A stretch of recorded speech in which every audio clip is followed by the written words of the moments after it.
Good morning, everyone. What is going on? We are back again with another episode of the South Florida Gamers Podcast, episode 42. And yeah, I'm drawing a brain fart right now, so forgive me. But I'm joined here with my co-host with the most dad jokes, Waluigi. Good morning. Wow, last episode was actually pretty fun having herbs around. Oh yeah, definitely. Shout out the Herbs, man. I know, herbs and spices. Shout out. I gotta save that for him later, but man, I'm glad we had a week break. Yeah, All of us went to the Flynn's Halloween event. Shout out to them. yeah, I dressed up as Eddie. yeah. Oh, and I forgot the I forgot to do the morning tradition. So Morning, morning, morning, morning, morning, radio. and joining us is our guest, the Heart Container. Hi guys. Ohio, Onija.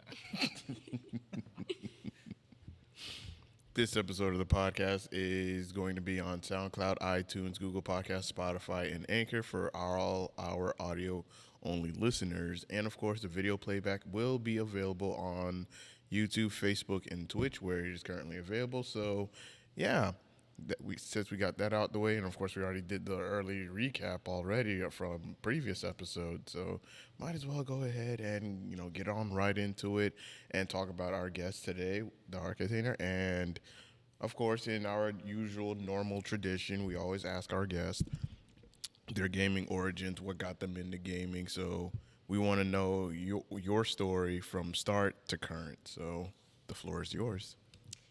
So for me, I have a brother that's 11 years older than me.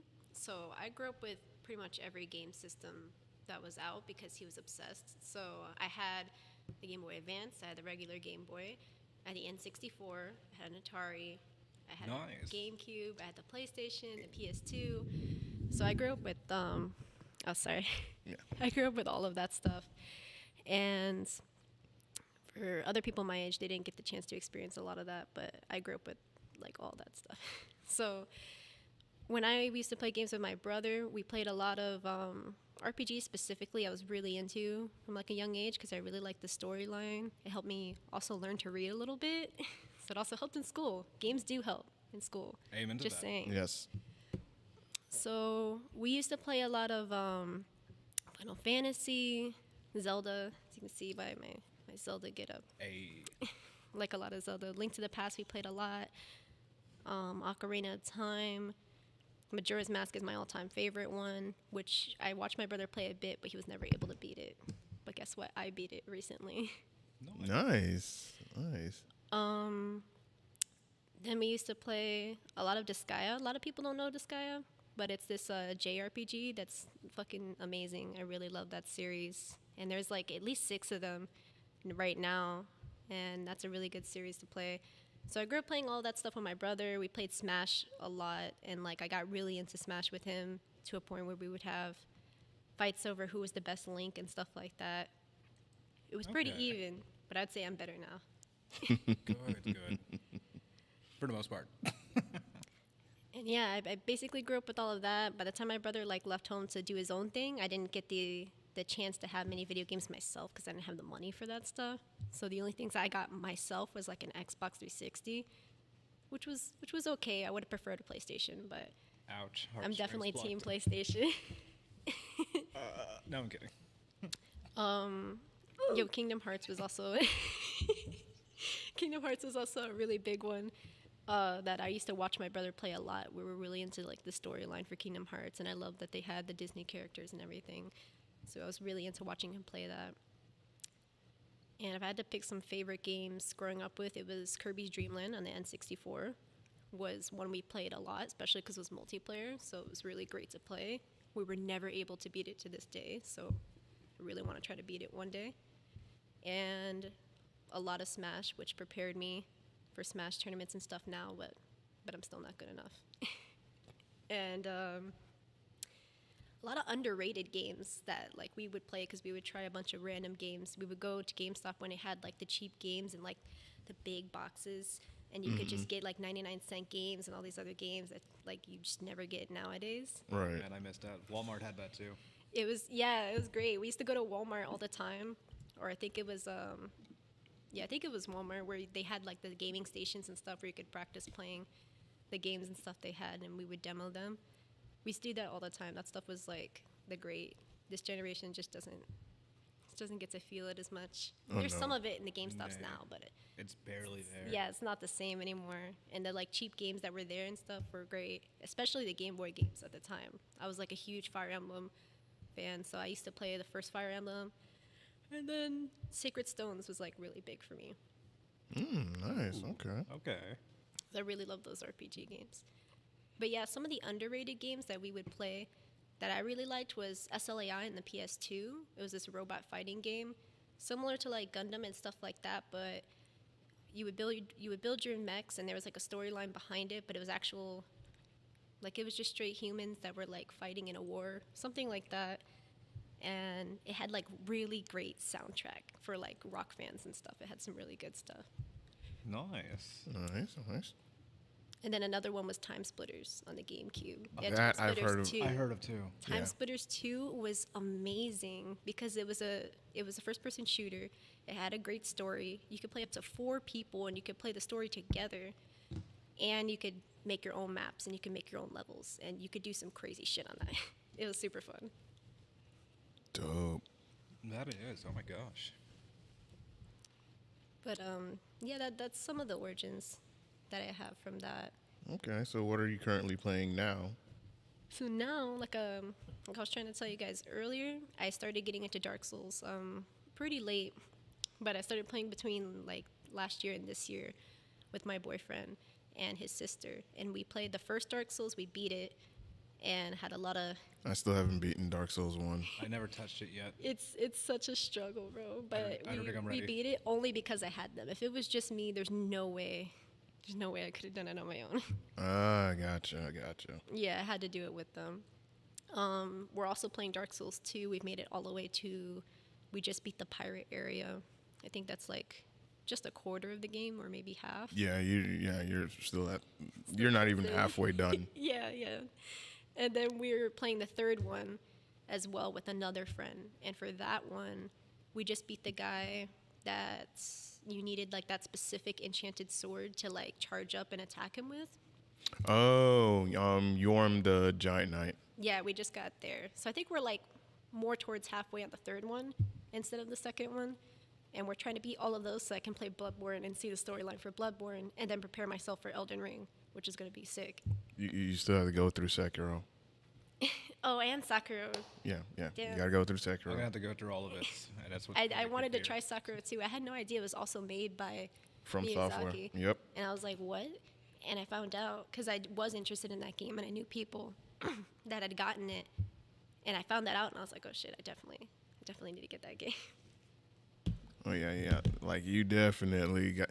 If you're gonna get into any From Software games, and of course you want to start off with Demon Souls and then work your way all the way down to Sekiro. So at least you can get yourself ready and prepared for Elden Ring, because if you have watched their latest gameplay preview that came out recently, you'll see some elements from Bloodborne, you'll see some elements from Dark Souls 3, and you'll see some elements from Sekiro. So yeah, So I would. It's a wow. combination. That's crazy. Yeah, you will see some elements. Like if you played those games, you're gonna be very familiar with how Elden Ring is. It's just like a culmination of all 3 of those games, and add in the Breath of the Wild experience. So Yeah. yeah, it's gonna be really, really intense. It's gonna be good. So, Yeah, I also heard it's 4 players as well. Yeah. yeah. That is what we're really excited about because we normally play with just one friend and we always have this other friend that actually got banned like a while ago when he was playing online with them because he cheated. I was about to say, how do you get banned from No, cheating? he got banned because he cheated, something like that, and like he wasn't allowed to play Dark Souls online anymore. Wow. So he wasn't able to play with us. But now with Elden Ring, like he'll be able to like, I think use a different account or something, and he'll be able to actually play with us. So we'll have the 4 people squad, which is what we're hoping for. So you ready for me to die multiple times with you Oh yeah, absolutely. and me screaming? Yes, it's gonna be a good time. Because I think it's either you screaming or me screaming, mostly me. I'm most excited about the horses just because if you played Dark Souls, the first one, you don't really get to teleport until way, way later. And it's just walking and running around back and forth, and it's so annoying. So Especially Yeah. if you die, Skyrim in a nutshell. you're screwed. Yeah. Or any Elder Scrolls, technically. That sounds like pain. Oh yeah, it definitely does. Man, that is quite an origin story, and it's nice to have a fellow Souls fan here on this podcast because usually a lot of people end up ducking that game because of the reputation that it has for being extremely hard, extremely difficult, and whatnot. But when it all really is just that when it all the it is sun. is just that Me just raise my hand in fear. when it all is just the fact that you just have to get good. You have to get good at the game, and when you do play co-op with people, it makes the game a lot easier. Like some people don't understand that. Yeah, playing the game by yourself and you're just going in blind. Yeah, it's gonna be difficult. Like, yeah, like no shit. But when you play with people, it's actually a lot easier because now the enemy can focus on the people that you summoned into your world, and you can just get the benefit. Yeah, for me, my boyfriend's like a veteran in Dark Souls. He already beat the first one and the second one. He just hadn't had beaten the third one yet, so he was able to show me where we had to go, and like we figured it out, and we had someone to help, and then we had a sister helping too. So I had a lot of help, so I was able to actually beat the game. Still hard as shit though, still super annoying, but it's definitely a lot better with people. If you play it by Yeah. yourself, it's really hard. So you have to be like committed. One day I'll get to it. Yeah, one day. One Probably day. after CEO. Yeah, so that way you have time to actually invest into the game. And if you would have to ask, like, should I just start off with Dark Souls 1 and then work my way down? I mean, you can start off with Dark Souls 3, then you can work on Bloodborne and Sekiro. Like, if you want to get into the Souls game to get yourself ready and prepared for Elden Ring, I would highly recommend Dark Souls 3, Bloodborne, and Sekiro. So that way you are familiar with the play style, how everything works, and how everything operates. So that way when Elden Ring comes, you already know what to do. You already know what to expect because Run. that Yeah. too, of course, you can run. Of course, there's also stealth tactics in the game as well. Oh, Because in Sekiro, you can stealth kill people. So there's that. You have your weapon arts. If you're familiar with from Dark Souls 3 and Bloodborne, they have that in as well. So yeah, it's gonna be a really good time. Sekiro gave me huge Tenchu vibes when I first saw it. Yeah. That's why I really wanted to play it. Does 'Cause it I was really? a huge Yeah. Tenchu fan. Growing up, that was another game I played with my brother a lot. Tenchu Z The was one of first my favorite Tenchu, games. The Yeah. Wrath of Heaven Tenchu was great because it had a multiplayer mode, and you had this one level where you had to just completely stealth and never get caught. It was super hard, but we managed to beat it. So Tenchu is one of my favorite games, and it's really underrated because now you don't really see it like anymore. I don't really know that many people that still know about Tenchu, really. Yeah, I like- gave my cousin my disc and he never gave it back.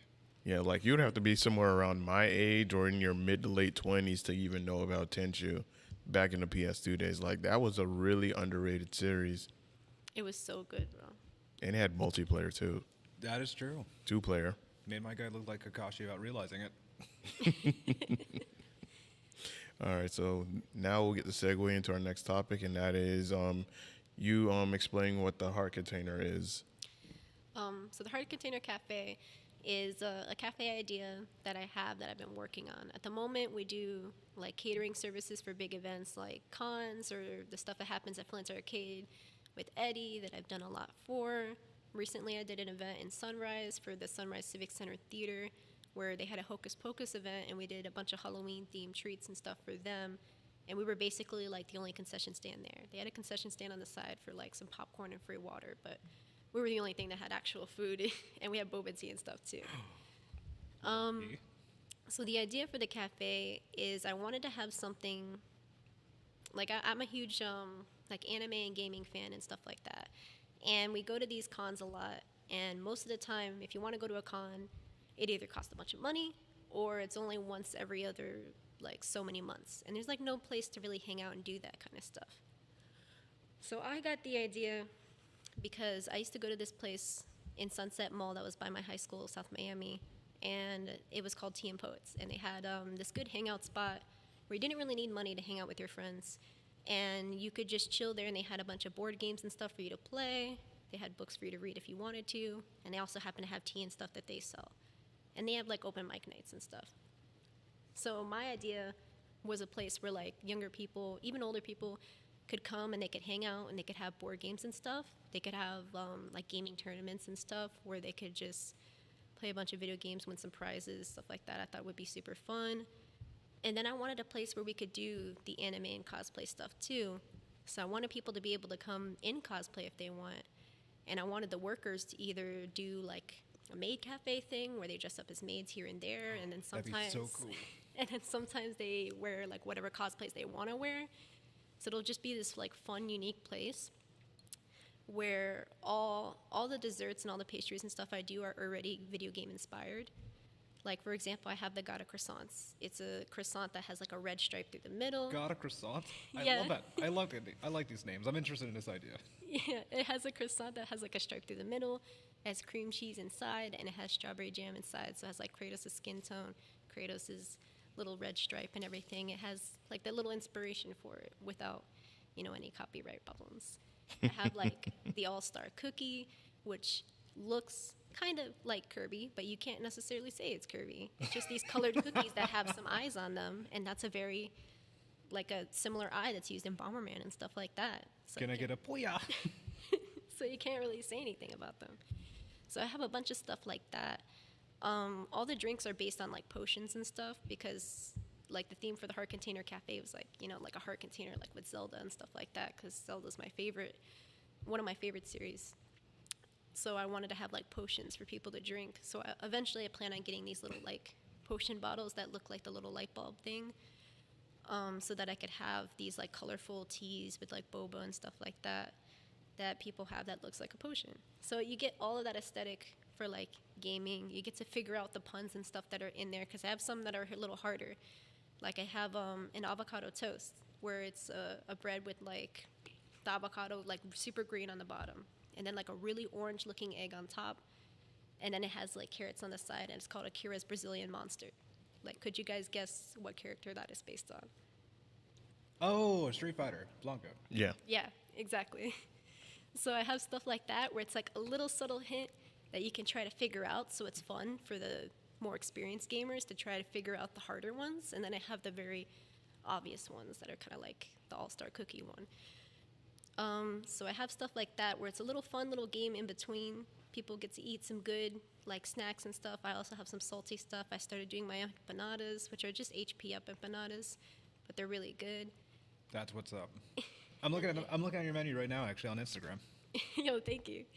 So that's just a brief little look at the menu at the moment. Yeah, and I saw you're at Blackjack Anime too. That's awesome. Yeah, I'm gonna be working with them sometime soon, hopefully. That's sick. If not, we'll be doing stuff in the future. I'm still talking with them about it. I'm trying to connect with a lot more people that are into stuff like that. But yeah, I want to bring something to Miami because I'm based in Miami, where you have a place where you have this gaming themed stuff. You have a bunch of places to hang out with your friends, where you have gaming tournaments and gaming to play. I could have anime showings there. That just on the side for people to watch when they want to come. You can play board games and stuff. You can dress up. We can have cosplay contests. And I'm also really big on like the LGBTQ community. I want them to feel very like, have a safe place where they can be themselves and be accepted for whoever they are and their gender specifically and things like that. So I want a place where they can all go and like we respect those things highly and we make sure everyone else respects them too. So That's it'll be very a sweet. good I like place. So it'll be a good place in Miami for people to come for all those things because I feel like it's a untapped market that's kind of starting to get there with Flynn's and stuff like that, where like you can have these people come for these specific things with cosplay in the anime and gaming community that we don't necessarily have besides cons. So if you had a place that you could go all the time for that stuff and like do that stuff all the time, I feel like it would do really well. So we're working towards getting a location and like doing all of that. So at the moment I do these big events in catering and I get my name out there working with these other amazing people like Eddie and you guys so that we can like spread that word. We have a GoFundMe on the Instagram's bio that like doesn't get much attention, but if we could get that going, like as soon as we get the money that we need for the cafe, we'll open as soon as we can. And we do all these events and catering. I do custom stuff too. On the menu and stuff, as you'll see on the Instagram, people can put in orders if they want like a cake or cupcakes and stuff like that. I'll do like small orders too, as long as it's within like $20. And I go from here, like from Miami, and then like all the way over here to Margate, Florida. It would be a delivery fee, but it's totally fine. But I do all that stuff for people. I learned how to do baking and stuff on my own, really. I worked in cafes since I was like 16, and I was always super into cafes and stuff like that. You know, I plan to have coffee, obviously, at some point. We did coffee for the Hocus Pocus event, actually, as just a little test run. Oh, that's pretty cool. Okay. It ended up going pretty well, but since it's not an industrial coffee machine, you know, it's a little slower. But, you know, that's fine. Once we have an actual location, we'll have all that stuff put together. The coffee are haste potions, so. But yeah, we plan on having a lot of that stuff and just building the name and like getting it out there and like just saving money over time, doing these big events and doing these catering, just so people have like this amazing place they could go to in the future, or they could have these amazing custom like items. Like my birthday's coming up soon. I'm gonna make myself a Majora's Mask cake because I think it'll be sick. Oh my god. Nice. That would be fucking sick. Yeah. I'm hoping it comes out good. If it comes out good, it'll be on the Instagram for sure. I'll take pictures. It better be. But I'm completely self-taught. I didn't go to college for anything, for any of that stuff. I just picked up baking on my own, and I got good at it, and I just kept studying and like working on it, and I've gotten like pretty good with it, and I have perfected a lot of the recipes that I have on the menu, because I wouldn't have it otherwise on the menu. Good. And like people seem to really love them. They really love like how they taste, how they look, and stuff like that. So I'm glad people really like it, and I'm still constantly working to get better and have like even more ideas. Yeah, got to make that bread and make that loaf. That is how you do it. Yeah. Absolutely. So on YouTube, my dad actually wanted to comment. He wanted to ask if you make street tacos, or that would be an idea. Street tacos. I could at some point, because right now the only thing we have food-wise is sandwiches, and we have like a duck hunt themed sandwich, What? which is called Turkey Hunt, and it's a turkey club sandwich basically. We also have a BLT sandwich that I completely forgot what I called it at the moment, but it's called Porky's Revenge. It was based on Porky from the Mother video games. Gotcha. So yeah, at the moment we only have sandwiches when it comes to like salty snacks. Eventually I want to like have ramens and like dumplings and stuff like that on the side. But you know, I could consider tacos. I'm still thinking about the stuff we will have food-wise. But at the moment for catering and stuff, I usually just do like the desserts. Nice. You want to answer that one in the chat, Waluigi? I'm going to guess with this one as a no, but my dad also asked, any THC or CBD infused food? No. No. So I get I this know. question all the time because I sell brownies. Bruh. They're called Chalktastic brownies. It's a reference to Doc from Punch-Out. Oh, wow. They're chalktastic, you know, it's like his catchphrase, and they're super fudgy, super chocolatey, super into that. And every time I have a plate of brownies at any event, including Flynn's, even though Flynn's constantly advertises children friendly, family friendly, people always come up and ask, are those space brownies? Are those special brownies? And I didn't know like what they were talking about at first. My boyfriend was like, yo, they're asking like That's they're funny. weed brownies. One day we had my little sister there helping us, and we went to go take a photo on the photo booth that they had, and someone goes up to her, a child, and asks, are those edibles? Oh, my God. Are Wow. you serious? How are you going to ask a child if that's edibles? Like, why would she know, and why would she be helping sell that? Like, that's super bad. And It's they not edible. asked, It and is edible. she said yes because she didn't know what they were talking about. And then they like didn't hear her, and they were like, oh, what was that? And then she was like, no. And then they just bought them anyway. But yeah, I get that question all the time. No, they're not. I don't have any licenses to do anything like that. Pretty sure it's still illegal as well. So no, I don't have anything like that. Just normal desserts. No edibles, they are edible. But they are super good, and they will make you feel like off the ground just good, because they're just good. Oh, I love my dad so much sometimes. All the time, actually. Love you, father. Wow. Well, what a question like that. Like Someone has to ask us, and I'm kind of glad we can announce it in a podcast. Yeah. Yeah, usually, yeah. please don't ask me if they're edibles anymore. Please. None of them are. The brownies sell out, and I think sometimes I think it's because people really think that. I think they just think it and they just buy it because they think it's that and they don't ask. And I don't Wait, know. I got a new name for you. Space Jammy. So you can just add like a strawberry spread. Oh my god. That second movie sucked. Now they're really thinking of space brownies. I regret haven't nothing. seen the second movie actually. Don't. But I'm really mad with the Lola like design.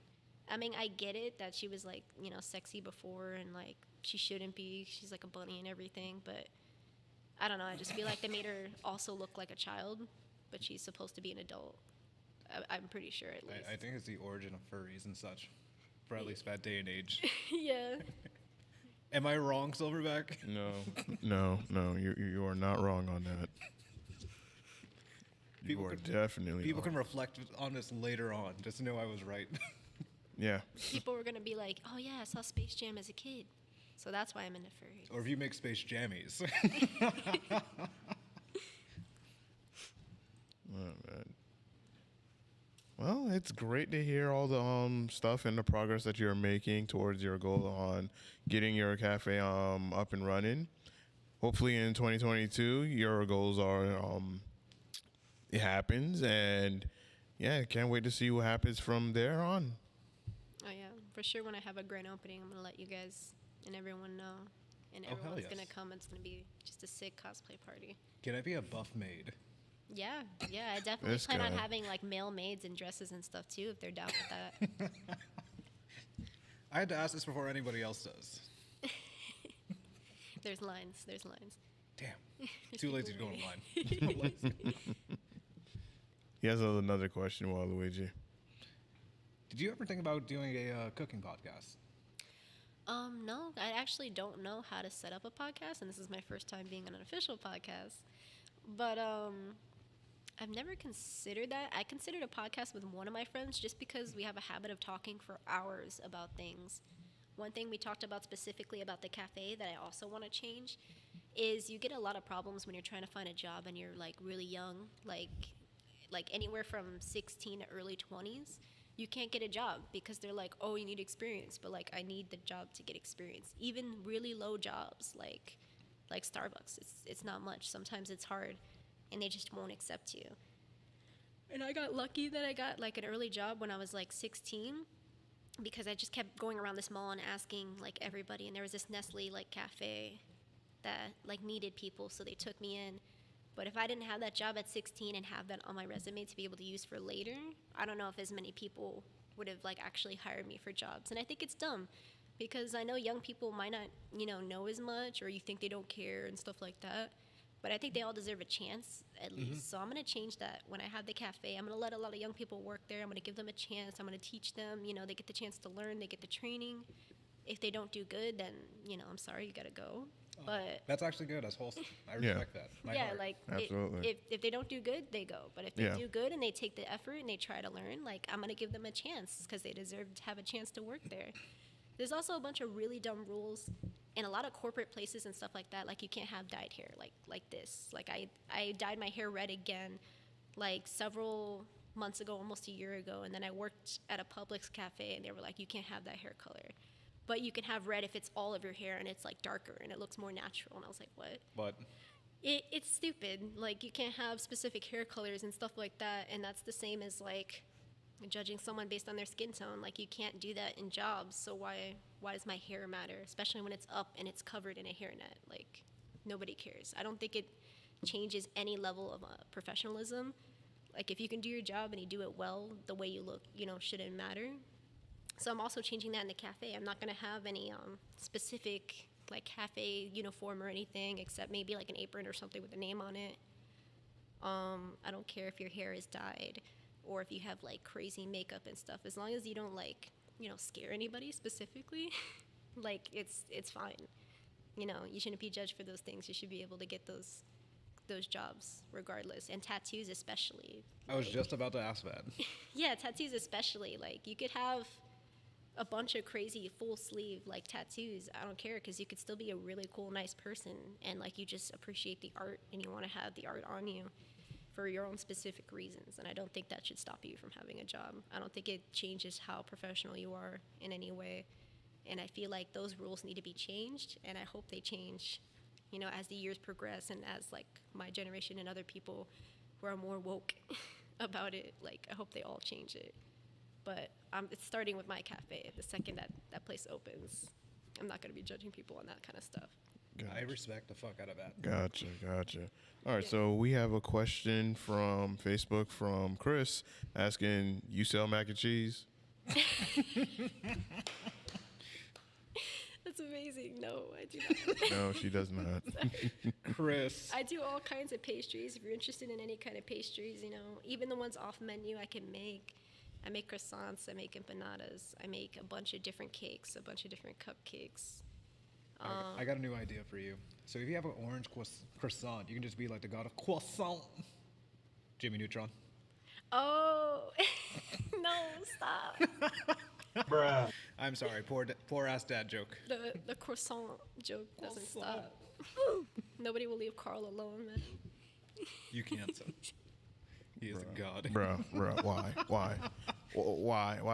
You know why. No. Just no. Fine. No. A lot of the pastries and snacks and stuff are more video game themed. I wanted to have the video game theme with the food and stuff.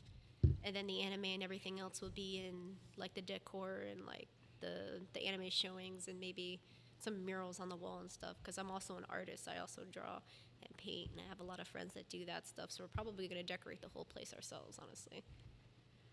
All right, and I have a question before we segue to our next topic that I want to ask, and that is with the heart container, what do you plan on doing for the local South Florida gaming community down here, long term or whatnot, or at least what is like your goal with them? Because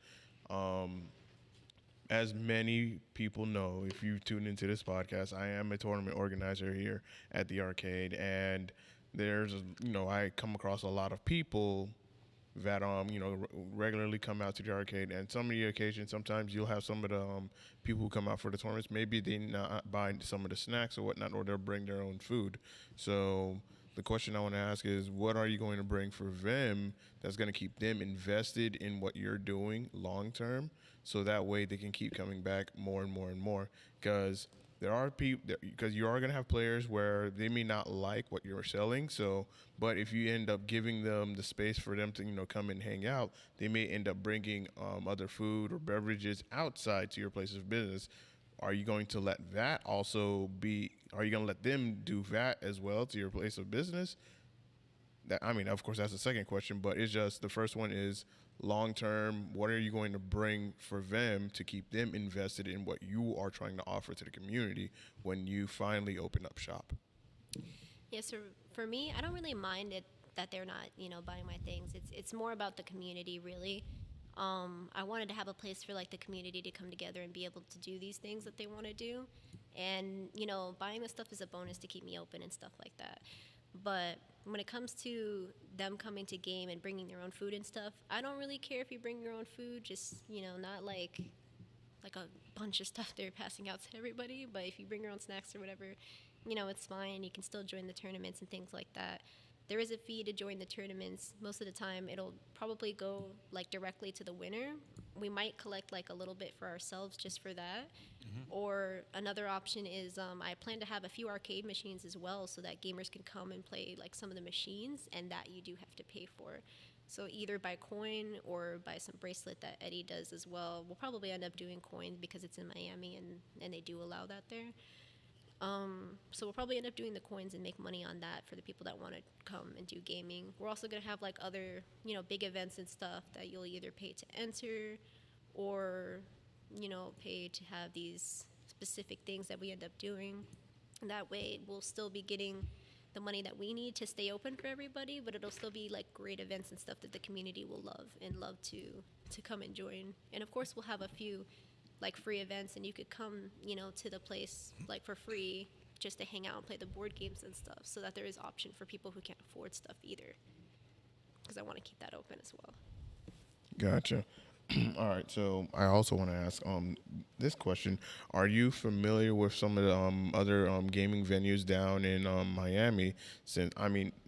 since you're down there and whatnot, are you familiar with Esports Arena? Are you familiar with Next Level Gaming? I'm not actually familiar with them. I'm going to be doing more research on it the closer that we actually get a location so I could talk with people and like coordinate events and things like that. At the moment, I'm building as much relationships as I can with the people around me, like the Blackjack Anime I've been building a connection with. Arcade Odyssey I used to go to all the time. I haven't talked with them yet, but I plan on talking with them to see if I can build like relationships with them too, because I want to get like everyone involved in some kind of way and see if they want to help with any parts or if we want to do like events together and things like that, just to coordinate it all a little better. I have researched if there were any video game themed like restaurants and stuff like that. Scared me. Oh. I have researched some of that. As far as I know, there isn't really much except like way higher up north that have anything that has specific video game themed foods. So that's where I stand out the most, and that's where I'm hoping that I'll get the most attention as one of the first ones way down here. There's a lot of stuff like that if you go to Japan. They have like Nintendo cafes and stuff like that where they have all these characters that they own, so they can actually make them look completely like them, and they call them Pikachu like cakes and stuff like that. But for me, it's more of like the references and like still kind of having that aspect without getting in any trouble, and then having a place like down here in the South where you can do all of that, because there's nothing like that around here as far as I know from what I've researched. The closest is a place in Orlando that I saw that I'm spacing on the name of right now, but they have like their own little maid cafe. They have these little cute snacks and stuff like that. They're an arcade themselves. They also have gaming and stuff like that. Arcade Monsters? No. No, I think it was something else. I think that's an Oviedo. My bad.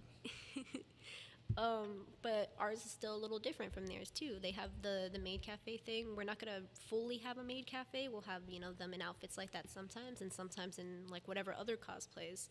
And a lot of their food and stuff is based on like just cutesy looking like little cat characters and like stuff like that. But mine are like specific like video game references if you want to come for things like that and like get that little aspect of it. So that's where I differentiate from people like that. And as far as I know, there's nothing like that around here. So I'm hoping to be the first one. Well, the reason why I mentioned those other two, because those are two venues, gaming venues, where they do tournaments at, and that is where your competitive Miami scene for players, that's where they go to. So if you're looking to research to see where the competitive gaming scene is at, those are the two places I would recommend checking out, and just so that way you can get a good feel for the environment, the people there, and of course how they run their tournaments and whatnot. Because one of the players that I met at our event in Mizukan, Vice City Smash, Gabe, he's the TO for Esports Arena. He does that on Sundays. For Next Level, there's two TOs that run games there. You have Riku, who runs Smash on Fridays, and you have Convicted of Fun, Ryan. He runs all the other fighting game tournaments like Guilty Gear, Melty Blood, Grand Blue, and whatnot. So those are the guys I would recommend you would, if you're looking to see where the scene is at, like gaming competitive wise, that's where you'll need to go. Next Level Gaming and Esports Arena. Those are the two places that I would recommend, since it's down in your area. So that way you can, furthermore get an idea of what the crowd is and what the crowd is like. Yeah, for our cafe, I plan on having the gaming tournaments be a little more casual, so it's not like super like high level competitive. But if we do want to get into stuff like that, I'm hoping maybe I can build a relationship with them, and maybe I can be like a sponsor for their events and take care of the snacks and stuff for those events, and then they can have the tournaments there, and then we'll just be, like a little part of that. Oh, and I also forgot there's also Wolfpack Gaming that's also being run by DGK, who was one of our previous podcast guests. He also runs a tournament down there as well. Oh yeah. At a brewery, and that's on every Tuesday. So I know about that one. Okay. I have a friend that goes to that one. Okay, yeah. Smash, all the Nice. time. yeah, so that's where your scene is going to be at, competitive scene. They're usually going to these three places. So if you want to get some research, know where that community's at, get a feel for what they do, then I'm pretty sure that is going to greatly help you on what moves that you need to make when you finally do open your cafe. For sure. Yeah, I definitely need to look into them. All right. By the way, having your tournaments at a brewery, genius. Get everyone super drunk and just playing these fighting games and stuff, and it's a whole nother level. Well, you can't do that with Smash because most Smash players are below the age of drinking. So True. They're already drunk in some kind of power, anyways. The older ones. The older ones. Yeah, I think the older my ones. friend is definitely like 21. I'm pretty sure he gets like drunk and plays Smash and just destroys everybody. I'm pretty sure he's won several. My man going drunky Kong. That was a terrible pun, but it was actually efficient. yeah, I'm just gonna keep playing that anytime you just make a terrible dad joke. You can't do it next week. Wait, maybe you could actually. We're not gonna announce that yet. We have not announced that yet. All right, so Ignore the previous. all right, our next topic is what games you're looking forward to in the month of November. So for November specifically, the GTA Trilogy. I Oh, would yeah. say looks really good because when I was younger, my parents, even though I played a bunch of worse games with my brother, wouldn't let me play GTA. Even the first one, where it was way more 8-bit and there was really not like much that was that bad. They would not let me play GTA. They would hide it. So they would hide the first GTA all the way till the third one. Never got the chance to play those, except for like the very rare times I went to someone's house to play it for like a little bit, and I was obsessed with it because I loved the idea of having an open world game at the time and just being able to drive but still get out of the car and do like crazy shit. I was super into that when I was younger.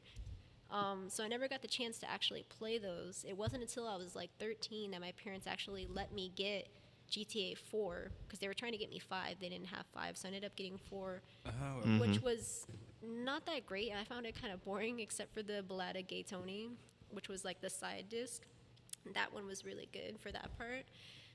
But I eventually did get GTA 5, and I play it with my friends all the time. So I'm definitely excited for the trilogy because I want the chance to finally experience those 3 games because I've heard they have amazing storylines and everything. Oh yeah, definitely. But now it'll be renewed and it'll look even nicer. So I get the chance to experience it without it being like too buggy or just gross looking Oh, yeah. nowadays compared to graphics now.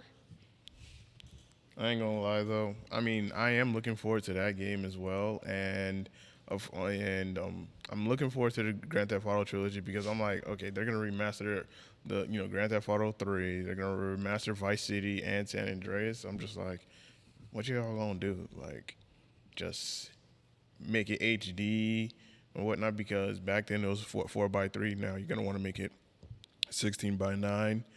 I was like, okay. But then when I actually saw the gameplay and how the render models look, I was like, whoa.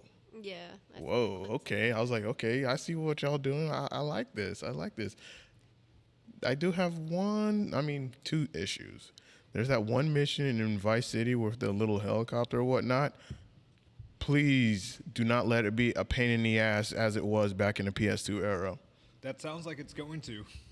Because, oh my God, for those that remember Grand Theft Auto Vice City, that one helicopter mission that you had to do with the little mini helicopter, like that remote one, that shit was a bitch to finish.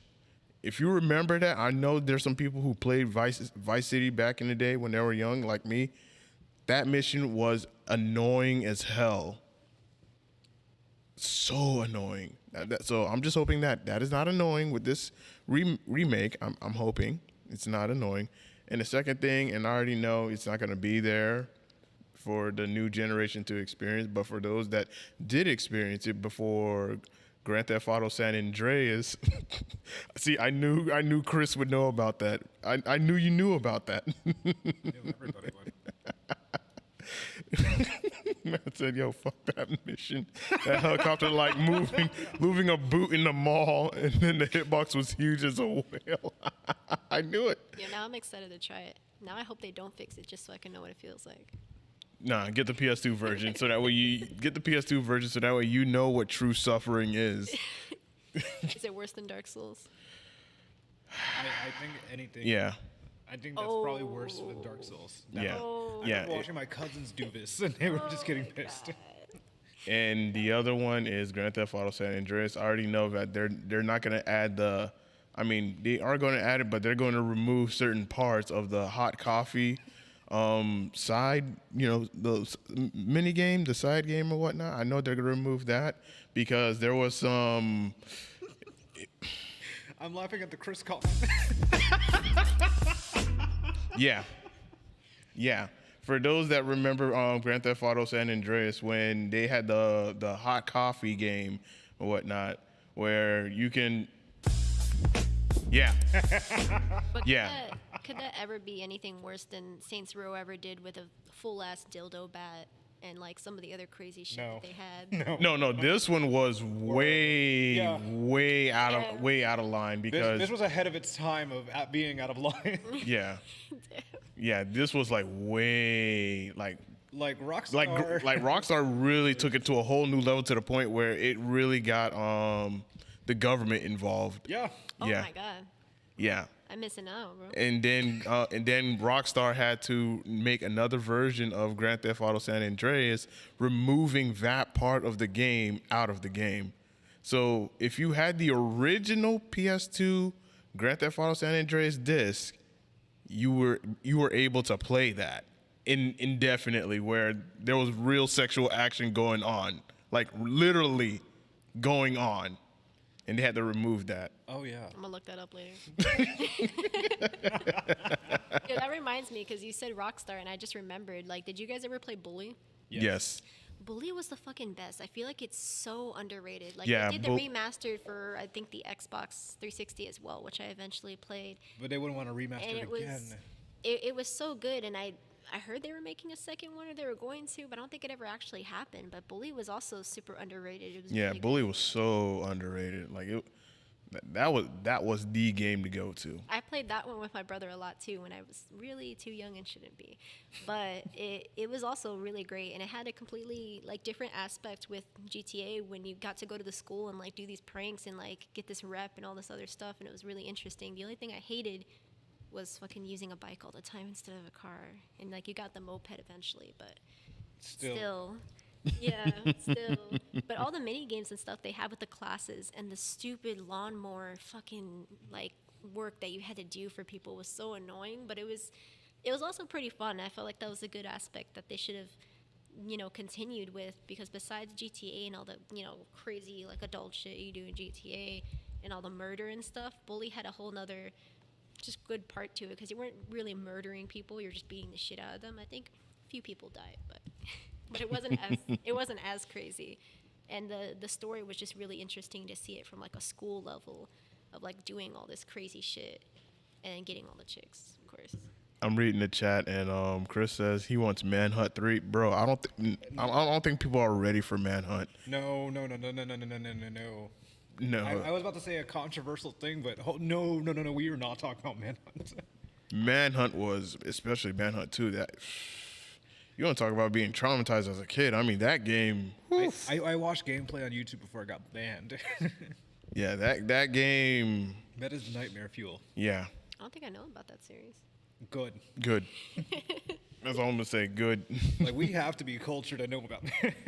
Like, I played Manhunt 1. I played Manhunt 2. Like, they say Mortal Kombat is a violent video game. Like, this game was completely on, like, Mortal Kombat here, Manhunt way up here. Way up here. Anything was a weapon if the game is creative enough. Yeah. It was ahead of its time, and I'm glad it stood back there in the Stone Age. Yeah, like 2000s. if you remember back in the days when Modern Warfare 2 came out, and the news media were saying that people are playing violent video games and whatnot, and they're pointing it to just Call of Duty, and I'm like, man, y'all completely dodged Manhunt, because They talked about Mortal Kombat. and I'm just like, man, y'all completely dodged Manhunt. Like It It gets just went worse. whoosh. like Like, it went through. literally, it's just like Like, Literally threw everybody. We'll talk about Mortal Kombat. We'll talk about Grand Theft Auto. We'll talk about Call of Duty. But Manhunt, ooh, no, that completely flew right under the radar. That would have actually been effective in a news media.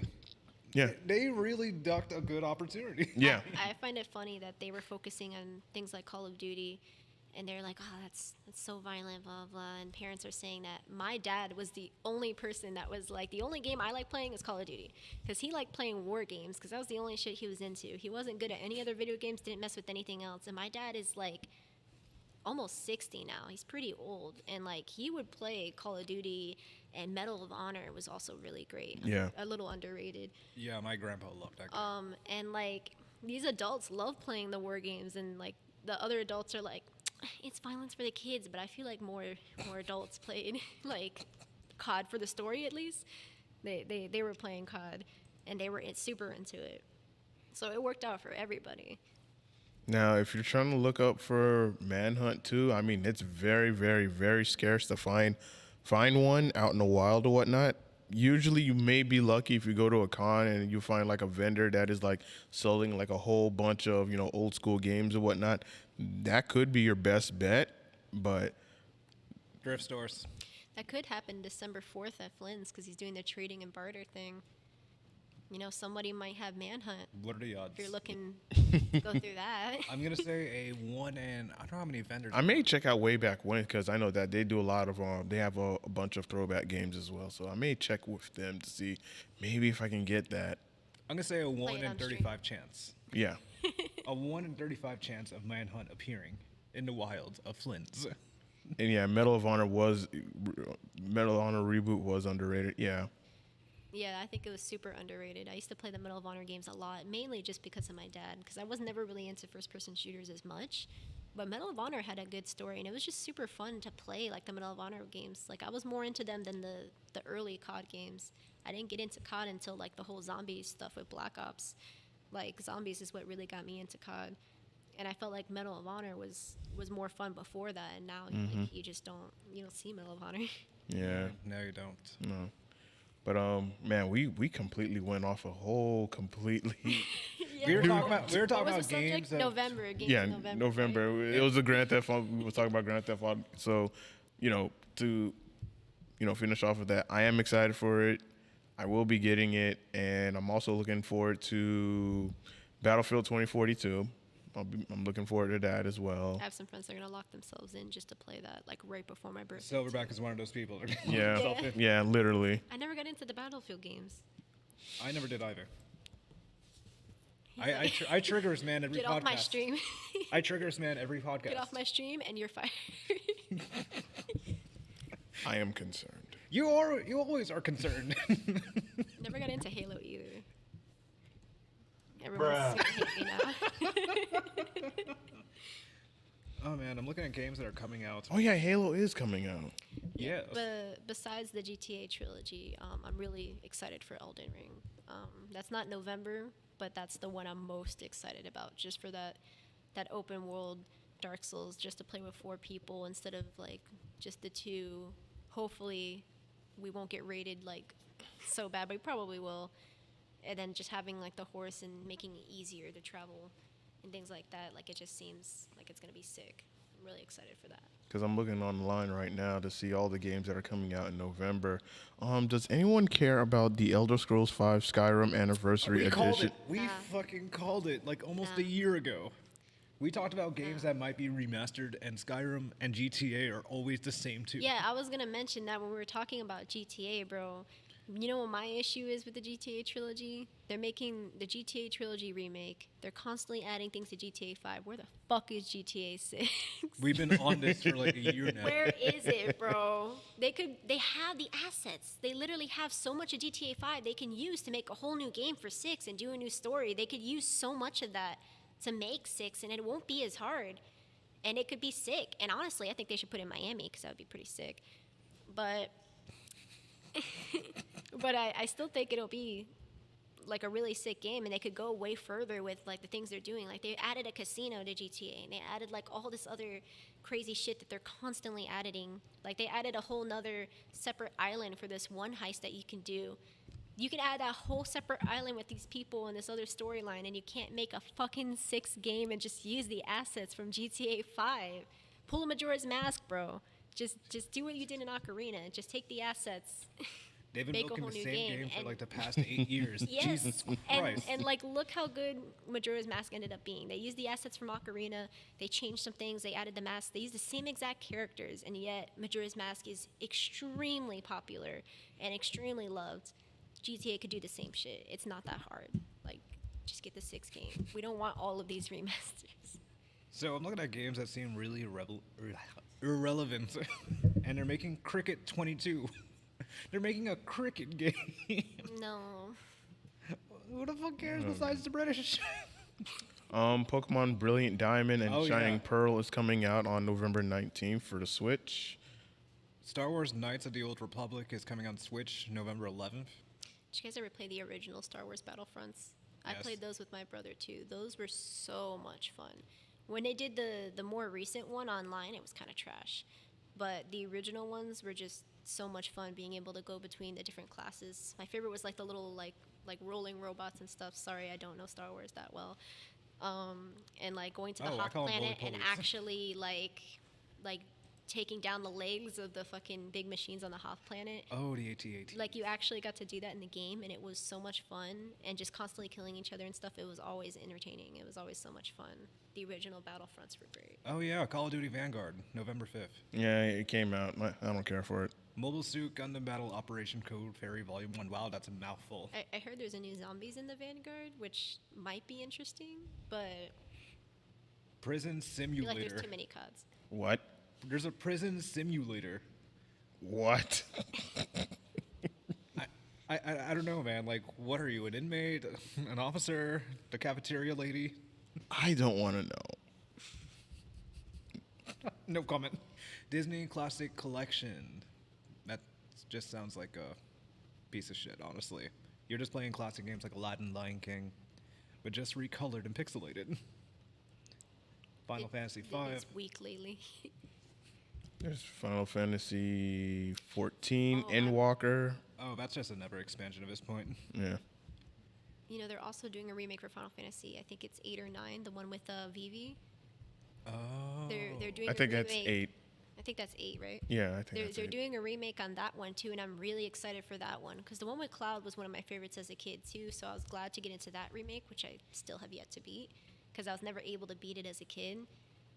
And then now they're doing that one, which was like my actual like favorite Final Fantasy, and I'm really excited to see like where they go with that. There's a Nerf game. Why? Nerf? For nothing. Damn it, I was about to say that shit. I beat him too. I'm proud someone actually beat me to something I was about to say. Other than that, everything seems pretty generic. Sherlock Holmes Chapter 1. Yeah. You know, that Nerf game makes me think about there's this PS1 like toy soldiers game. You ever play Yes. those? Where they actually had like the little toy soldiers and you could like melt them with fire extinguishers and like fight each other and shit. I forgot what that one was called specifically. I think it was called Toy Soldier. Not sure. But that one was also super fun to play with people. Not a bad choice. Then there's also Animal Crossing New Horizons, the update. I mean, if you're into Animal Crossing, power to you. I was never into it. I always found it so boring. And then the one they did on the Switch, it looked a little more interesting. It looked like there was a little more to do, but I don't know. I just don't like a game where I owe someone so much money that I have to do a bunch of favors for everybody, and none of the favors are that interesting. It's just simulated chores. Yeah, I just did I Who just wants to did do it. that? Simulated chores. You won't clean your room for your mom, but you can go play Animal Crossing. Like, I just did it to follow don't the know. trend and see if there's like people attracted to it, but I still don't understand Animal Crossing. the characters are cute and stuff, but the aspect of it is literally just doing a bunch of boring ass chores, and like, Man, I I got don't completely see how lost. people find it so fun. Then people simp over some character. It's like, how do you simp over Animal Crossing? Because people are down that bad. That's why. We're not going to talk about the Egyptian character. I'm sure we're gonna talk about the Egyptian character Ankh. I saw it. I saw the video on YouTube first before I realized what it was. I thought, oh, she was just dancing. Then I saw the later video and I was like, oh shit. And I was like, why? And then I saw what she actually looks like, and I was like, why? How the fuck do you come to that conclusion? Like, she's just this like cute little cat girl. She's not even like super cute looking or anything like that. It's just a fucking little Should little we cat explain turtle. the rule of the internet? I know, Rule 34, but like, come on. I know. As I said, people are down that bad. Astronomically. Man, Just Dance 2022. I don't understand why Just Dance releases their games in the wrong years. They're like, oh yeah, Just Dance 2022, best songs of 2022. We're not even in 2022. And they're like a year ahead on all their games. And I don't know why they decide to brand like that. Marketing purposes. But the one thing I'm still surprised is it's showing games for Stadia. The Google's Stadia. Who here got a Google Stadia? Like, No, I only know one person. And I never played it after that. They're on PC. I don't blame them. Like, PC, PS5, Switch. I mean, honestly, that is like the way to go for gaming. Honestly. I just say Xbox just because of the Game Pass, but that's pretty much it. Yeah. Eventually. Yeah, the game casts are always super cheap. They always have some weird deal going on. Amen to that. All right. Our next topic, you had to be there moment in gaming, so we'll let you take the floor on that I have one. some great Dark Souls moments. All right. So honestly, when we play Dark Souls, I don't know how, but I've managed to break the game more than anyone else. I have How? several clips I've saved of me getting all the glitches that, like I said, my boyfriend's a veteran, never seen before. I've done some crazy shit. And one that I particularly love is we were playing the DLC part where you have to fight the Abyss Watcher, like King or whatever. I think his name is Manus. And as we're like going into the fog with him and his sister, I found a way to jump and get on top of them, like before we go into the fog. And I was just like on top of them messing around. And then at one point I just glitched through them and I go like through the bottom of the floor somehow and then I just die. And I was like, what the fuck just happened? Like I was just on top of them. So then we had to go through it again. And then when we actually go inside to fight him, I see him, but I'm not physically there. So I'm just watching them fight him. And my character... No, I'm sorry. I got it wrong. My character's there. I don't see him at all. I just see them fighting nothing. They're just fighting nothingness on my screen. And I Why? was like telling him, I was like, yo, look behind you, because we had our TVs like this, like two separate ways where I was facing this way, he was facing this way. Oh, that's cool. So I was like, yo, look at this shit, what the fuck? Like, I don't see him or anything, and I'm trying to attack, and it's doing like nothing, and I'm just watching them get wrecked, and I was just stuck there until like the one that was hosting it died, and then I got kicked. But like I was just stuck there and I couldn't do shit. And it was like the craziest shit, and I'm constantly breaking like all the Dark Souls games. And then there was one other time, it was the catacombs for Dark Souls, that I mentioned it to Senpai recently because he had a post about Dark Souls that made me remember. The fucking catacombs in the original Dark Souls drove I'm me still stuck there. crazy. I am still because- stuck there.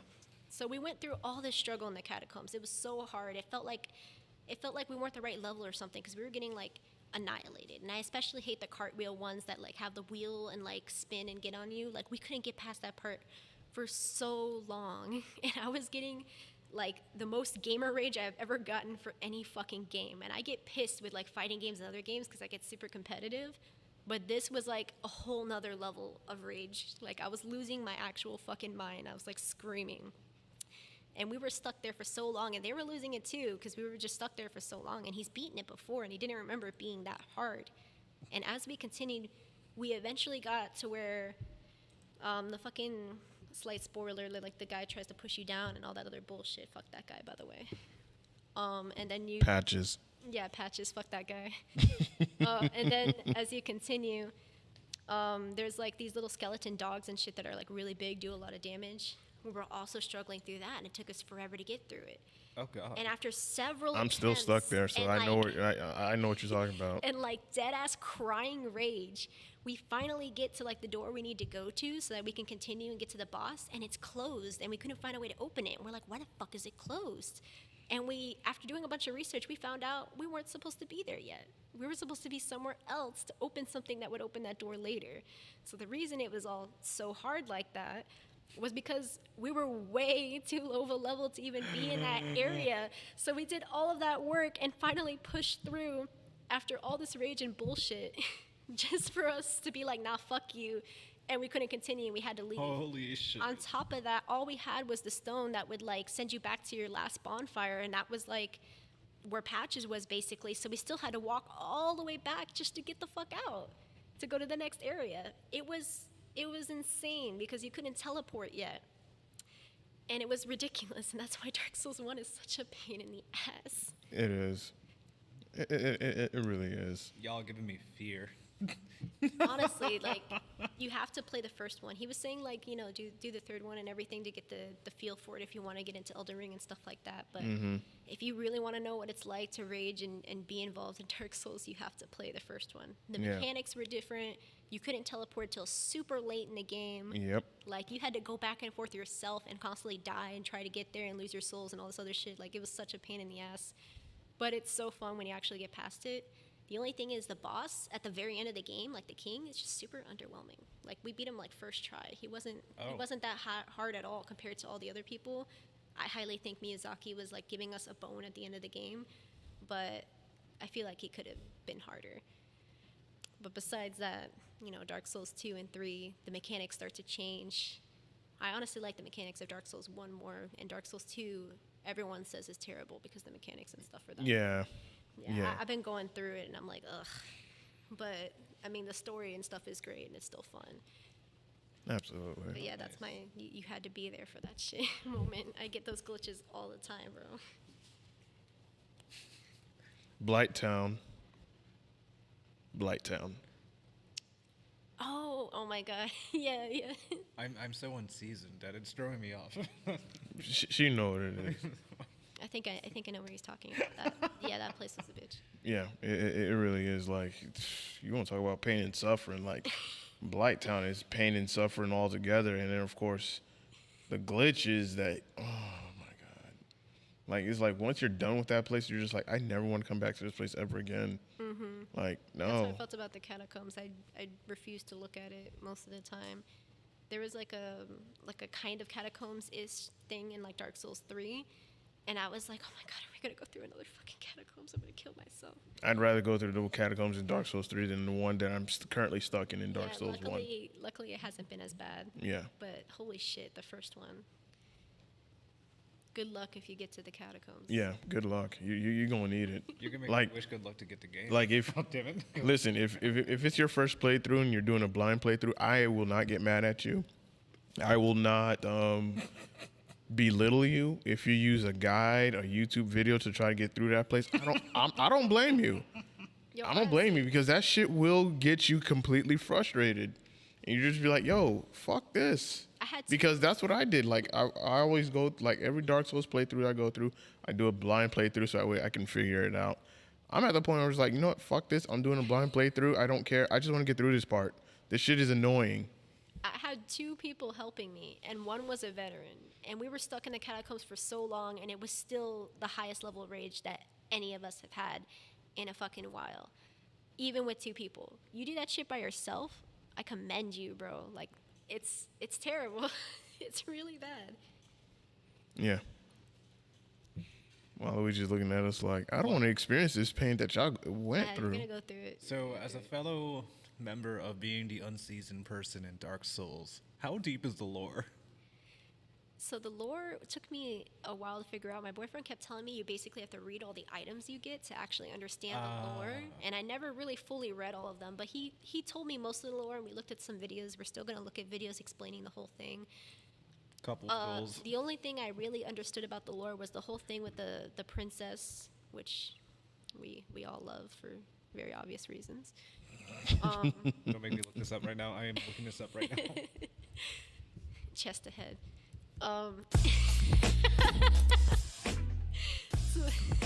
Okay. So the princess, the whole thing with her brother, I killed that fucker. Fuck that guy, honestly. I decided to go the bad route because I'm normally a good person in the games. You can choose to go the good route or the bad route. I went the straight bad route. Is it Guanerve? Yeah, it's Guinevere. Oh, Jesus. Yeah. Yeah. Lord, Bet that has a lot of Rule 34. Yeah. Rule 34 too.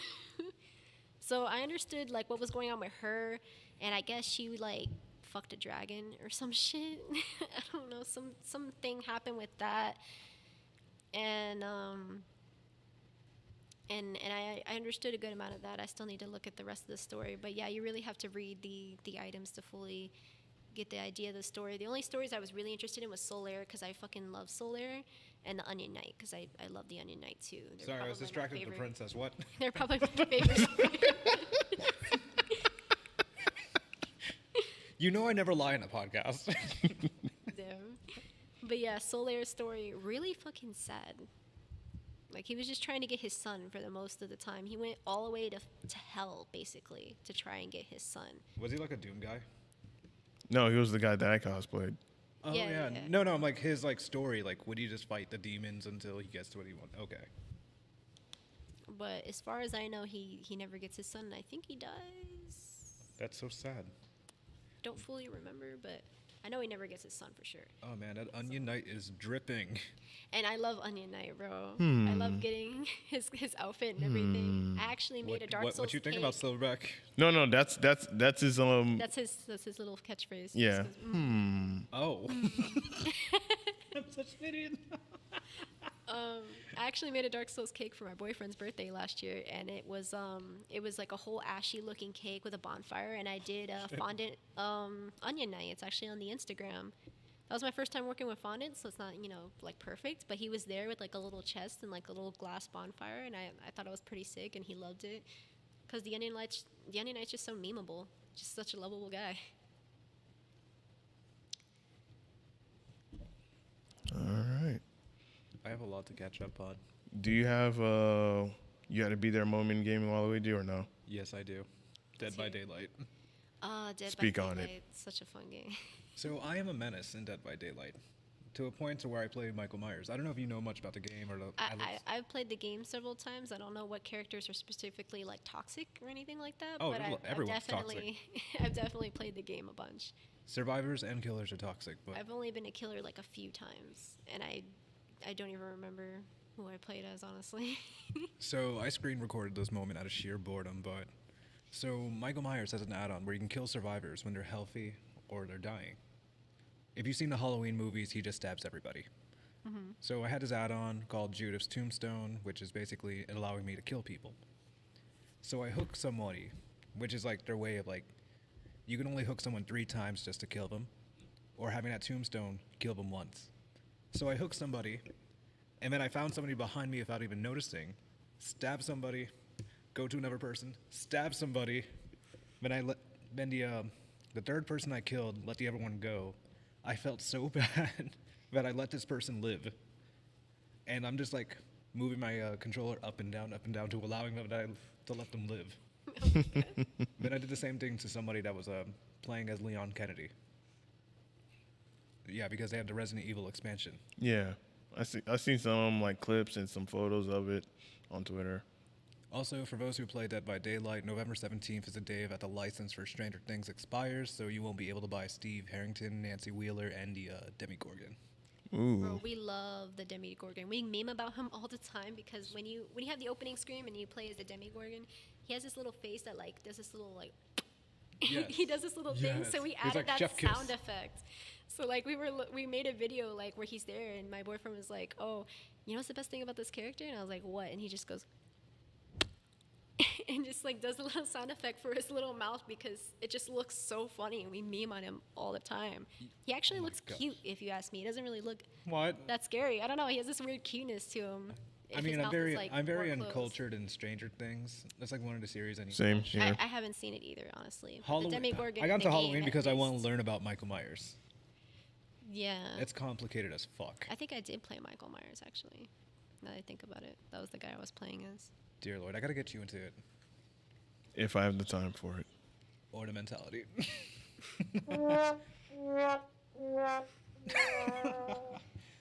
But overall, don't have many, but I think I remember one time I was playing against a Demigorgon, and I almost made him rage quit, because he just stood there, and I just let him beat me.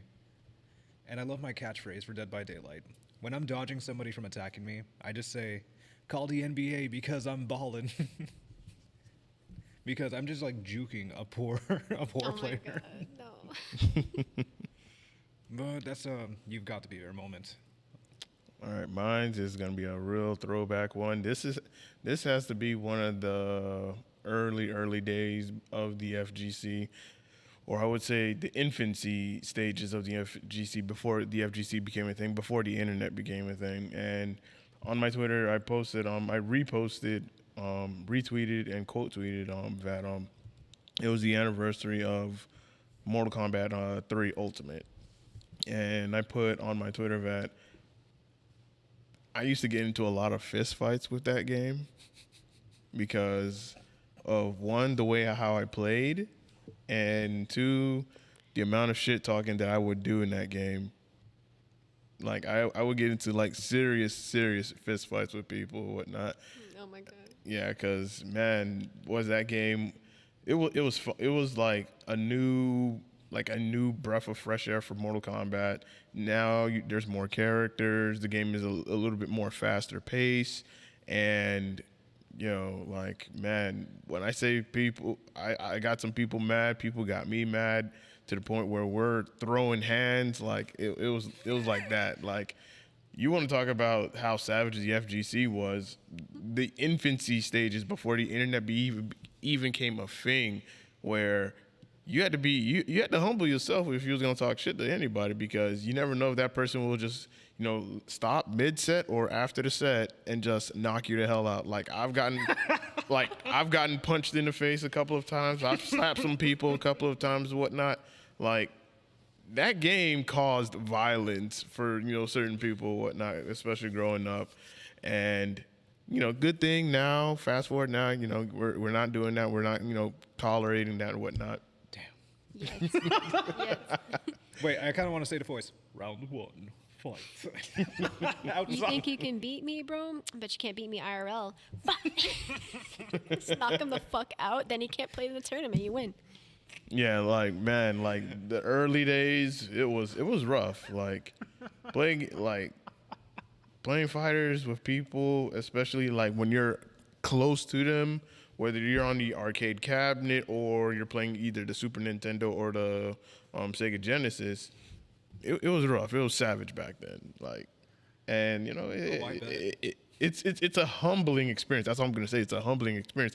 Do I tolerate that behavior now? Now that I'm older, no, I don't tolerate that. But back then, like, if you're gonna talk shit, just understand that person may get up and just knock you the hell out or just slap the hell out of you, whether you're talking shit or you're just playing very, very cheesy, or they just hate the way that you play. Like, I made some people rage quit, like, to the point where they would get up, throw the controller down, look at you, and then they would just attack you and whatnot. Like, it'd be like that. Oh my God. Like, there was a thing, because I had Cyber Smoke, like, he was my main, and of course I was still a Scorpion main.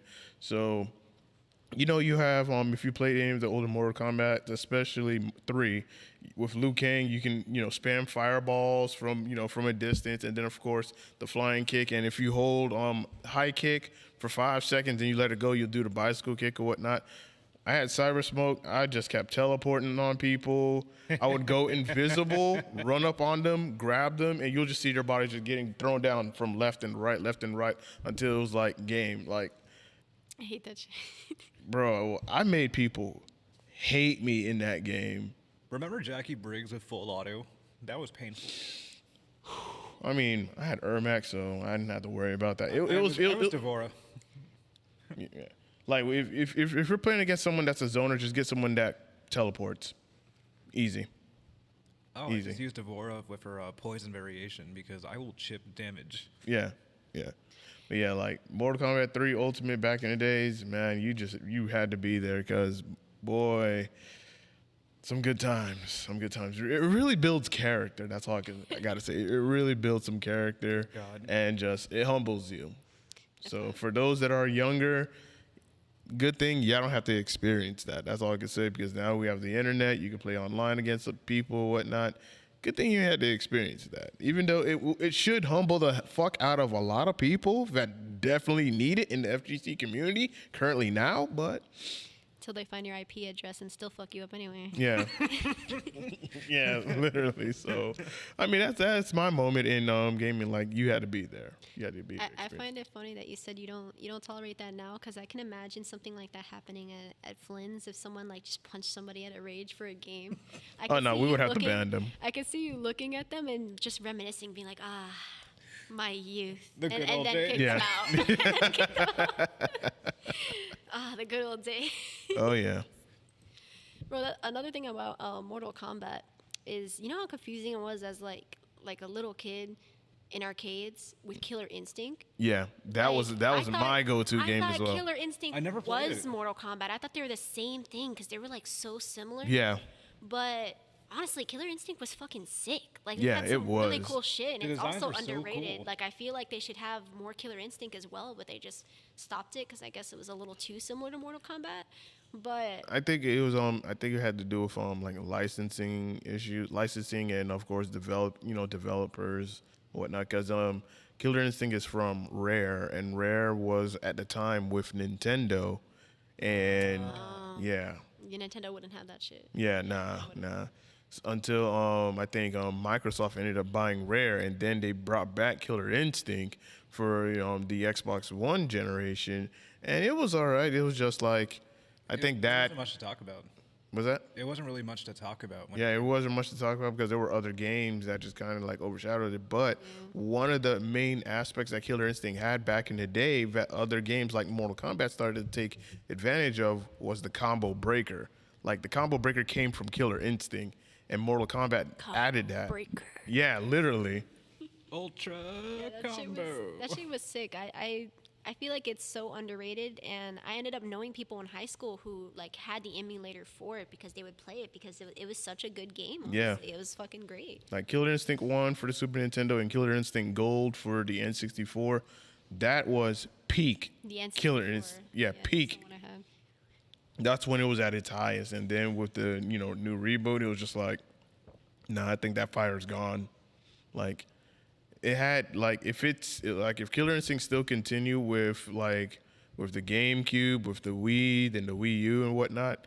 Like, if Nintendo carried it, then it would have been a force to be reckoned with within the fighting game community. But it wasn't. So that was an opportunity missed. And it sucks because I grew up on Killer Instinct, and I would love to see the game, flourish like it did back in the early days. But man, after all those years that it didn't, people missed out on it and whatnot, it was just gone. And I feel the same way with another game. I don't know if you remember this game, Bloody Roar. Oh yes. Baby. Like, I would love for that game to come back, but I'm afraid if they take it to another route, completely different, and trying to pretty much like, there's the originality of like the original formula of Bloody Roar from all of its previous games, and then if you try to bring it back, you're going to try to at least mimic it to what's currently out there now. And that's something that I'm afraid of that'll happen. Like, I would love for it to come back, but I'm afraid of they may not stick to the formula that made it so popular as it was back in the day. Oh, the furries will get on that deep. I'm not wrong. You're not wrong, no. But it was weird with when it came to Killer Instinct's guest, because they had like General Ram from Gears of War. Yep. Then they had the Battletoads. Battletoads. The fuck do you get the Oh Battletoads? my god, Battletoads was so much fun, and I always confused it for Teenage Mutant Ninja Turtles when I was a kid. The 4chan post is incredibly funny, where every GameStop was called to ask if they had a copy of Battletoads. You remember that? No, I did not. Battletoads was just funny as fuck, and it was like so much fun to play. I just Yeah. remember it being. I think that was the so fun. ongoing prank call for GameStop employees. Is they asked if they had a copy of Battletoads, and then they made a whole meme out of it saying it was going to come out on Wii. Oh my god. And it never did. Oh man. I wish Nintendo wasn't as like restricted when it comes to more violent games. They always Yeah. want to be like super family friendly, but if they Yeah. had taken Killer Instinct, it would have been like a whole different thing. Oh yeah, definitely. Like, it's not like that's why you have E for Everybody games and T for T and M for Mature, which I feel like no one pays attention to anymore. Like, that was a big thing when we were younger. Yeah. Nowadays they're like, oh, you want this game? All right, cool. Yeah, literally. But yeah, I feel like Nintendo could have had a darker side and like, did some fucked up shit, like on the side, do some Killer Instinct shit, do some like heavier shit, and have that as like their end for mature games and stuff. And now like everything they have is kid friendly, so what's the point of having end for mature games? Yeah, the closest thing Nintendo has is probably games that's already been released out on console, like Mortal Kombat. Yeah. The And Dead closest by Daylight things as well. they have besides that is stuff like Hoonie Pop. Like they're fine with being like super sexual Oh yeah. and having stuff like that, but they're like Killer Instinct. Nah, too Nah. much blood. But we can have full ass titties for you guys. It's fine.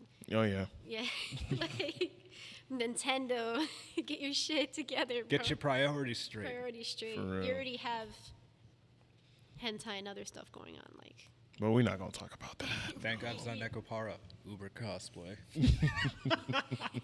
In case he ever we watches could have a this. few violent video games, bro. But titties. All right. Our next topic is games you've played in 2021. I'll start off with, of course, I play Apex Legends like a madman. Scarlet Nexus. Currently playing through Tales of Arise, and then it's gonna be Battlefield 2042 when that drops. And of course, Melty Blood Type Lumina. I've been playing that a little bit, and of course, Guilty Gear Strive. Like fighters, I've been playing less of when I should be playing more of them. But life. Now I'm on that JRPG wave. Like, Yo. finished Scarlet Nexus. Now I'm JRPGs current. is the goal, bro. I know. They're great. And now I'm on Tales of Arise. I think I'm somewhat halfway through, so I just have to finish that and then get ready for Battlefield, then Elden Ring. You guys ever get into the Tales of series, like Tales of Abyss, Tales of Symphonia? No, I haven't. like Tales of Arise is my first. Yeah, they're fucking amazing. I grew up with Tales of the Abyss on PS2 and Tales of Symphonia on the GameCube.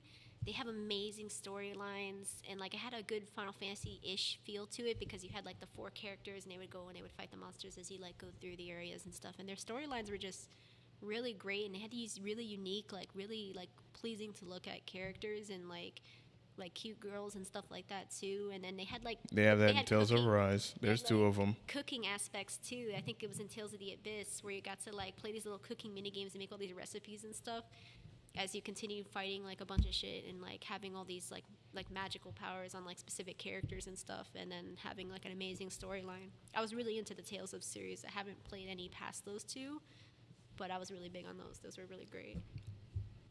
I mean, after playing Tales of Arise, even up until my my halfway point, it's like, man, I should have got into this series a long time ago. Yeah, man. It looks good. Tales of Yeah. the Abyss and Tales of Symphonia are old as shit, Yeah.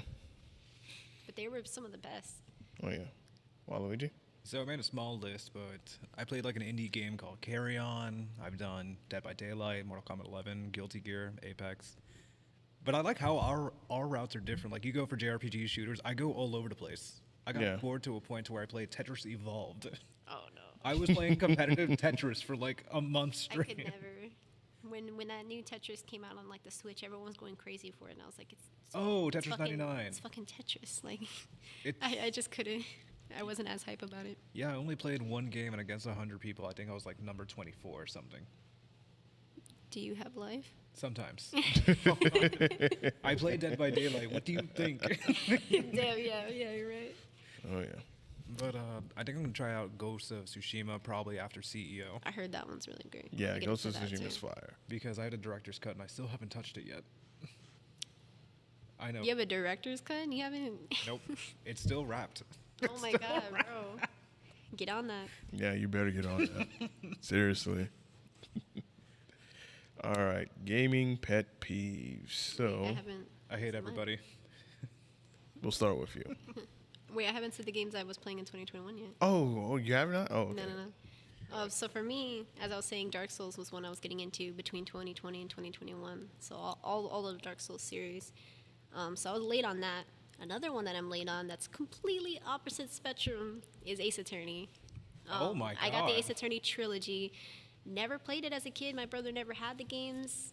Never got into them. It wasn't until I saw like Game Grumps play them on YouTube that I was like, oh my god, I would love this game because I'm super into mystery shit and like detective shit, and like I thought it would be great. And I've heard about it. I just didn't know fully what it was about. I thought it was just court stuff. So I was like, oh, whatever, boring. No, it turns out to be super fun. I bought the Trilogy on the PS4. I already beat the first game and the second one. I'm on the third one right now, and I'm starting the third one. So yeah, so I'm playing that right now, and it's been going really great. I really love that series so far, and it's been super fun. Besides that, started playing Overcooked with the fam.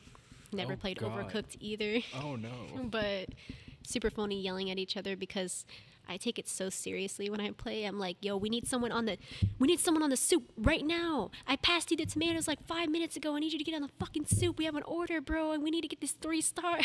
That's like everyone's Chef Ramsay. Yeah, like we played with like some other friends more recently, and they were just continuously joking. One of our friends kept leaving, and he was just like, I'm on my 5, bro. I'm on my break, bro. And he just kept like walking away. The hyper realism, Jesus. It was funny as fuck, and I kept yelling at him. I was like, get on the fucking tomatoes.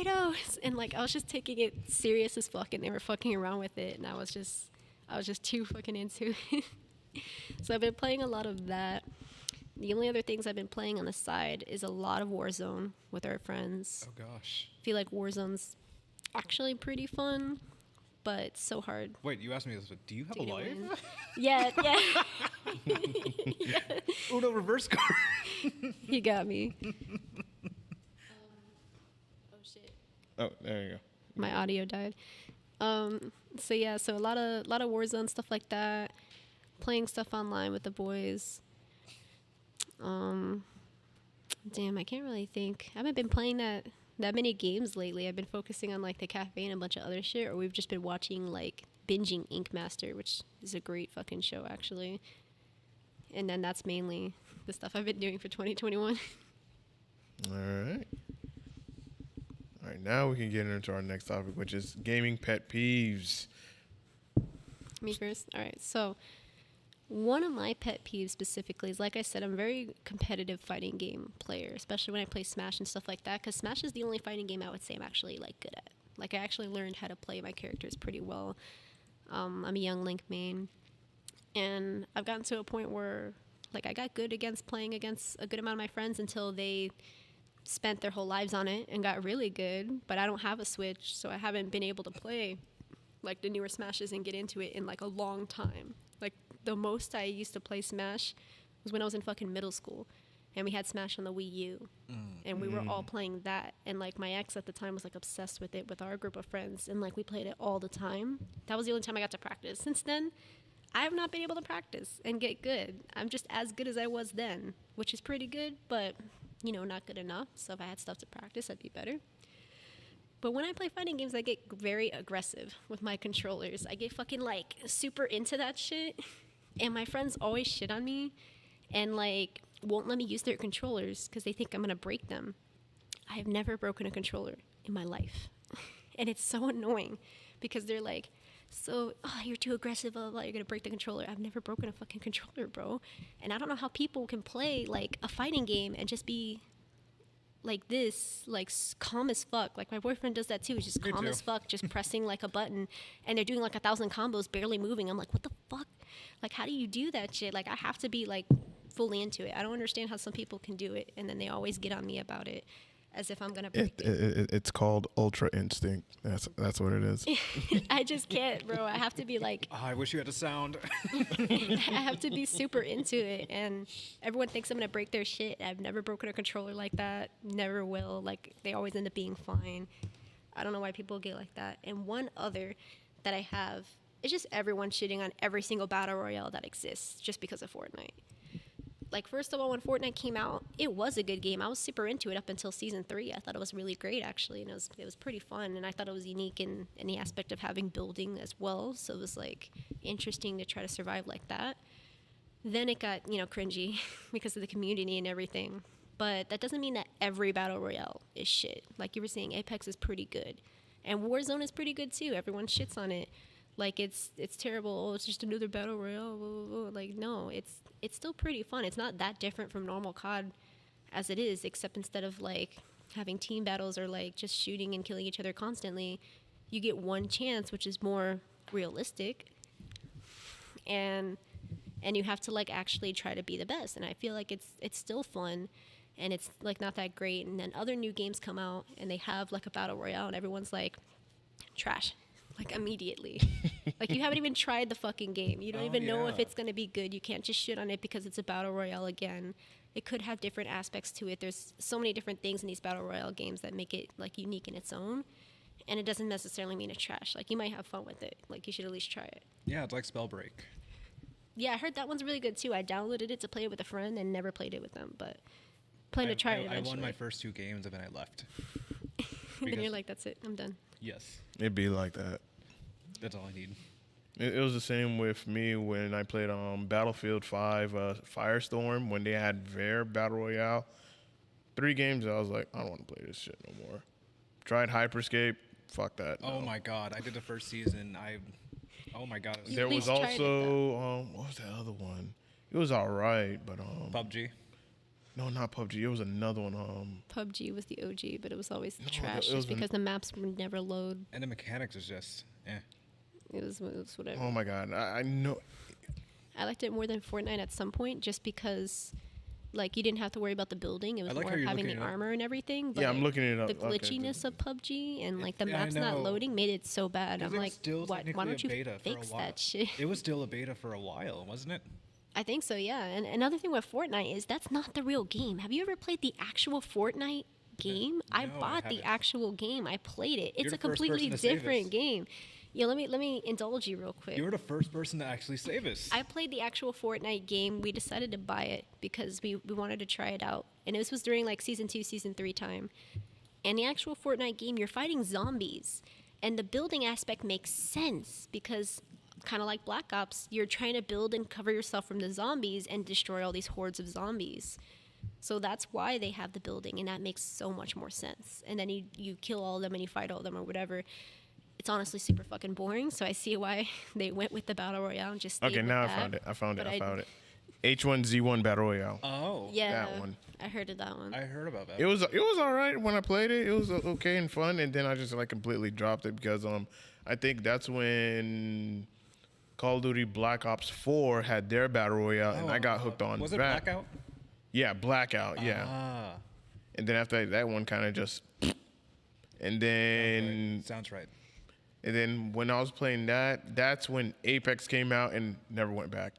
Yeah, Apex is really good. I've only played it a few times, but I actually like it a lot more compared to some of the other ones. I just don't have anyone to play it with. But yeah, the actual Fortnite game itself is really boring, so I see why they went with the Battle Royale, especially since they're making shitload of money on it. But I don't know why they continue to say that it's not the full game because the full game is the other aspect. I think they should just completely ditch the other aspect and just make this the full game, Yeah. honestly. But I guess Epic that's Games why on it's their free. bullshit. So I guess that's why it's good to have it for free. But yeah, the actual game is not worth it. Don't ever buy it. It's really fucking boring. The only thing that was good about it at the time is if you played the original and you played it for long enough, they would give you like actual like coin rewards that was actual money you could use to buy skins in the Battle Royale. So my ex at the time would do that for me like all the time because I just couldn't deal with how fucking boring it was. Aw. And he would do it for me so that I would have enough to buy like the teddy bear skin with like the heart and everything, the Valentine's Day one. And we did stuff like that, but bro, it's so bad. The original game is just so bad. It's just not good, bro. Well, Luigi, your pet peeves? You know, I'm gonna piggyback on this one, but I hate how video games are becoming movies.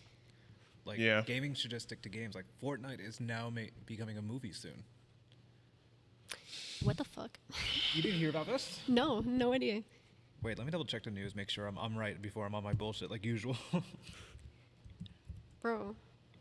On top of that, you know the Fortnite concerts? Yes. I don't understand. I don't understand that. Like, why? I also heard that Massive Roblox had a concert cringe. with someone recently. Again, why? I mean, I understand that, like, during COVID, a lot of these, like, concert people haven't been able to make money, so they're trying to do whatever they can, but what the fuck? I know. I haven't been to one, but I honestly wonder what that's like. Like, they have to set it where they can't kill each other so that the guy can perform and they can't get on stage. They have to block that whole area, and that's a good amount of coding they have to do on their own to fix that. And then just have the characters surrounding and can you talk to the other characters? Because normally you can't unless you're in chat. So it's just kind of you watching this one guy that's there. I don't know. Yeah, It's just kinda weird. No. Just at that point, just come to Apex. That's all. That's all you can do. Literally, Just come why to Apex. are you making like a live Just look at a action video movie? of the guy that you want to see in a concert. Look Yeah. at their stuff. Look at their actual live concerts, and then go play Apex. Yeah. Yeah. You found it yet, Waluigi? Or? Yeah, it's actually like it's an ongoing rumor that it's actually going to become either a live action or an animated movie. Why? And What apparently, would they even go on? And I guess I don't even know. Like, What would you even have a story on that about? Can- Unless you go can the someone original explain the storyline, but the Fortnite original game? storyline no one cares I about, don't and it's know. not good, like I said. So you can't use that. like And then if you use honestly, the that's other a pet part, peeve I it's have. just weird. Games that are becoming movies or live action series that can become a terrible turnout. Yo, and bots. Yes. The bots in Fortnite, like that's another pet peeve. Like when I played seasons two, like 1, 2, all the way to 3, there was no bots or anything like that. It was just actual people. Now I tried playing Fortnite more recently. There's a whole underground area you can go to where it's literally CPUs, and you know it's CPUs, and you could get killed by a CPU, and like that's it for your match. And then you have to wait forever to load into another match. That's stupid as fuck. If you're gonna do a battle royale, don't let the CPUs end up being the thing that kills you. Like there shouldn't be CPUs. It should just be the actual people. Yeah. I don't know. They've added too much random shit to Fortnite that just kills the whole game. Like adding the CPUs, making the maps too big and too crazy. It was better when it was simpler and it was these specific houses and stuff, and you had to like find each other and actually kill each other. Now there's like so many random items you could use to just fuck up everybody, and it's kind of stupid now. Oh, vendor is also discussing films. Live action Fortnite movie will reportedly feature 2 sex scenes. Like, What? What? yeah, this is an actual like article. I know Fortnite gets very sexual with some of their characters because they got that ass, but like they're really gonna do that shit. But it could be a fake like Twitter or something. That's gotta be fake. There's no Yeah, way. Because there's- like there's no- original Fortnite is supposed to be like family friendly, and a lot of cringy kids are the ones in. See, PG-13 might be do more understandable, but oh my god. They can have like an off-screen like 2 characters get into a bed. That's it. Yeah, that's it. Just flip and lay down. yeah. I got a comment in the chat from Stormrogue on YouTube. Bungie is coming out with a Destiny movie, and Fuck yes. Ubisoft is coming out with a Division movie.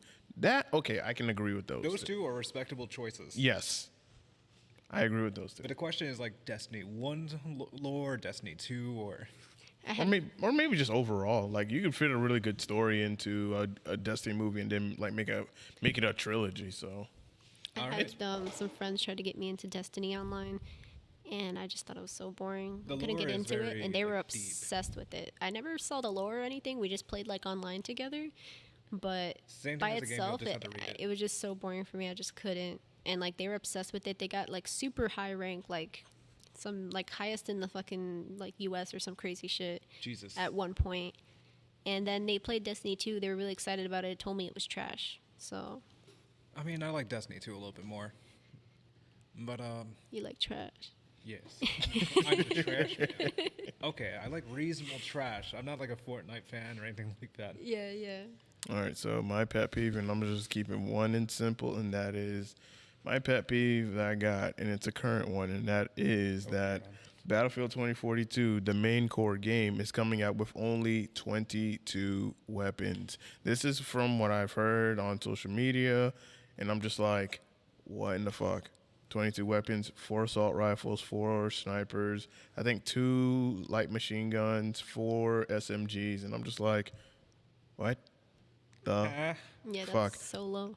Like, that is really, really, really low for a Battlefield game, especially a modern one, because Battlefield 3, we had a lot of weapons. Battlefield 4, we had a lot of weapons, and this is before DLC.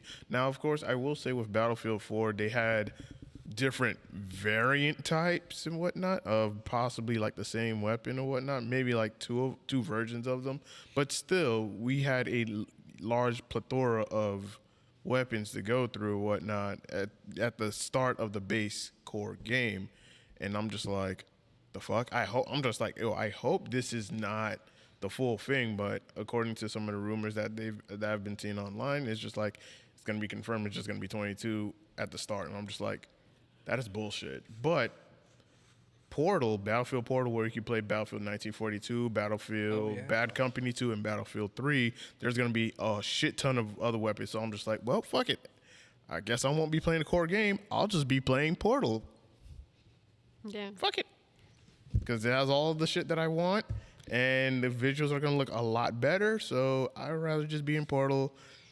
2042, like my gripes, especially the main one, get rid of the specialists. But I already know they're not going to get rid of the specialists. No, they won't. They're not, and there's going to be there's going to be a lot of balancing issues with the specialists, because some of them have abilities that are going to be as broken as shit that they're going to end up having to nerf or buff other characters or whatnot to make it seem like it's going to be a fair, even playing field, when it's just you already had a good system with Battlefield 3, Battlefield 4, and Bad Company 2. Assault, engineer, support, recon. That's it. That's all you need. And then they just have their own library of gadgets that they could use. That's it. Keep it that simple. Don't fix it if it ain't broke. If it ain't broke, don't fix it. Amen to that. Like, nobody complains about the classes. Just leave the way it is. But we'll see. When I get my hands on the game, we'll see and how it goes and how it evolves. I'm just hoping that with the core game of 2042, not just Portal, that there are more weapons than the 22 that is just confirmed. Because if that is the case, I'm like, God damn, that is drastically low for a Battlefield game. How do you fuck up your core game like that? Like at Fortnite too. How do you fuck up the whole core aspect you had for it and then just completely change it and have this side thing? Like, that's your core game, bro. They lost That's integrity. the main part of the game. How do you mess it up that bad where people only want to play the extra side shit you have? Yeah. That's just my pet peeve. Like, you're losing money because if people want to buy like a disc version and stuff like that, and they can't play online or whatever, they're stuck with that and they're not gonna want to get it. Yeah. But, it's just, wait and see. That's all I can do is just wait and see at this point. So I have my doubts, I have my concerns, but, just got to wait and see. So anyway, our last topic is Q&A from IG followers. Did you have any, Waluigi? Let's see if we have any new ones. You can see what's going on with the chat in the meantime. Yeah, and the chats. Deviant Robot says, just to let you guys know, you might want to isolate your mics from the table so that the tapping the table won't get picked by your mics. Also, you might want. It's just that we are in a very spacious area that our voices echo. So, yeah, that's why I was like, we're like close. Yes. I got more. I don't even think this is one, but this is from Paul fucking Devlin. It just says boobies. I feel like it's an insult to me because Chest ahead. it's an insult to me because I need to do more bench pressing. I've been slacking to my gains. No, it's because you needed to look up Guinevere. God damn it, you're right. Yeah. This is fate. Well, if there are any other questions from IG followers, do you have any questions that you would like to ask of myself and Waluigi before we close this on out? Wait, now's a good time you can use that sound. Ah, fuck. I knew it was gonna happen. Sure. Like, if you could help give advice when we actually start doing tournaments and stuff. If you guys would want to help with that at some point too, maybe. I mean, when we have a whole cafe. I mean, since I'm going to be far away from you, the other two venues that with the other three TOs that I told you about, they would be your best picks to. They would be your best picks to know anything about tournaments and how to run one. No, not 3, 4. It's 4. Oh, I'll be happy to commentate. Yeah. We're gonna need commentators too. Let's see. What's your favorite anime so far? Well, now I ate that shit. Naruto's my all-time favorite for sure. Hey, good choice. I've been watching anime with my brother, like I said, that was 11 years older since I was really little. So we watched a lot of the classics that were on late night Adult Swim back when I didn't have to worry about school, and we would stay up till 3, 4 in the morning to watch Naruto, Bleach, Zatch Bell, which is super underrated. Zatch Bell was fucking amazing. And me and my Yes. boyfriend are like trying to rewatch it, and we haven't like finished it yet. But I really wanted to get into that. And besides him, like I haven't really met many people that know about Zatch Bell, but that was also an Adult Swim, and I watched it as a kid, and it was fucking great. Bleach, I that's a still haven't classic. fully finished. Naruto, I have finished. I mean, I haven't fully finished the Great War part, but I know everything that happens. And then now I'm in Boruto, which has been okay so far. He's kind of a little shit, but you know, the story's getting better. Like at the point where they are now, because I've seen some spoilers, it's getting really good. Besides that, I really love the Seven Deadly Sins on Hey. Netflix. I need to finish the last season because I was waiting for the second part of it to come out because they did it in parts, and I was like, how the fuck could you do Oh, that? the second part's out. I Yeah. haven't bothered watching it. Yeah, it came out. I haven't seen it yet because like we're watching other shows and trying to catch up on that first, and I'm like, but I really want to watch that like with him, so we're waiting to watch it. But I got really into that, and the dub ended up being really good. And the Seven Deadly Sins was great. Those are the most animes I'm watching like at the moment. I haven't got into My Hero, and I haven't got into Just ignore Demon the fandom. Slayer like at all. I know it's like really amazing. Everyone says I'm gonna watch it eventually, but Yeah, like I said, ignore the fandoms for Haven't most gotten animes. yeah, I Yeah. don't pay attention to the fandoms. Like I don't. They're the That's a funniest pet things. peeve I have that like isn't gaming. It's more anime, but That's I fine. hate when people just immediately shit on an anime because of the fandom, because the fandom's toxic, blah blah blah. Like if the anime is good, it's good. So you should try to watch it and see if you like the anime on its own. Yes, just don't be a sussy bucket. And all the controversy in the Seven Deadly Sins is like stupid. There's people that hate it just because Elizabeth's like 17 and Meliodas is like way older. You guys forget she's an angel. She's literally thousands of years old. Yeah, she's a reincarnation. She's just reincarnating every time as a human, but she's not really human. She's actually an angel thousands of years old. And so it's is like he. Bond and Elizabeth. And like and yeah, like Bon and the fairy girl, everyone shits on her because they're like, oh, she looks like a child and blah blah blah. She's thousands of years old. She's a fairy, so that's why she's like that. And he never once sexualizes her for looking like a child. He doesn't sexualize her at all. He just straight up loves her as a person, and he never sexualizes her for being a child or anything like that. And I hate that people think that, and they think it's creepy and weird, and then they shit on the whole anime. Like it's not about that. But then the anime itself is really good, and they are thousands of years old, so it is appropriate. My love for Escanor is always infinite. I've cosplayed him. I have a tattoo. Of Yeah, I saw that. I realized that was you the last time I saw that when we were at the Flynn's thing, and Yeah. I like had mentioned like, oh, is that Escanor? Because like you had the thing, and then he had the little mustache shirt and everything, and I was like, Oh yeah, from Springs Inc. I think I got it at UltraCon. yeah, it was great, and I was like, oh, that's him. That's the one who does Thank the you. podcast. That just made my afternoon. Yeah, Well, it's not Escanor is afternoon great, yet. bro. What's your guys' favorite Zelda game? I would have to say Majora's Mask for Minish me. Cap. Minish Cap? I played that one a little bit. I played a lot of the older ones, like Link to the Past, Ocarina, Majora's Mask. I played the one with the four links, the colored ones that was on the Game yes. Boy. We never figured out how to play that together, but that was one. Is I that like also special played. adapter you got in the early 2000s? Yeah, like I we never were did it. we were never able to get the adapter to get it to work. We didn't understand because that was the time where you could use a GameCube and it would take Game Boy games and you could like play stuff, and that was like the coolest shit ever. To be able to do that, and we were trying to do that with that game and have 4 controllers and play, but we never were able to figure it out because you needed that weird adapter. I'm glad it's a lot easier to do stuff like that now. And then I played Hyrule Warriors when I had a Wii U, which I love because I love the Dynasty Warriors series. The Dynasty Warriors series was really fun and it was really great. And then they mixed it with Zelda, and I was like, it's fucking amazing. I still need to play Breath of the Wild. I haven't played Breath of the Wild, and I've avoided spoilers on it because I really want to play it myself. But like I said, I don't have a Switch or anything, so I haven't been able to play it. So I've been avoiding as much about it as I can. So I don't know shit about Breath of the Wild, but I know it's great, and I really want to get into it.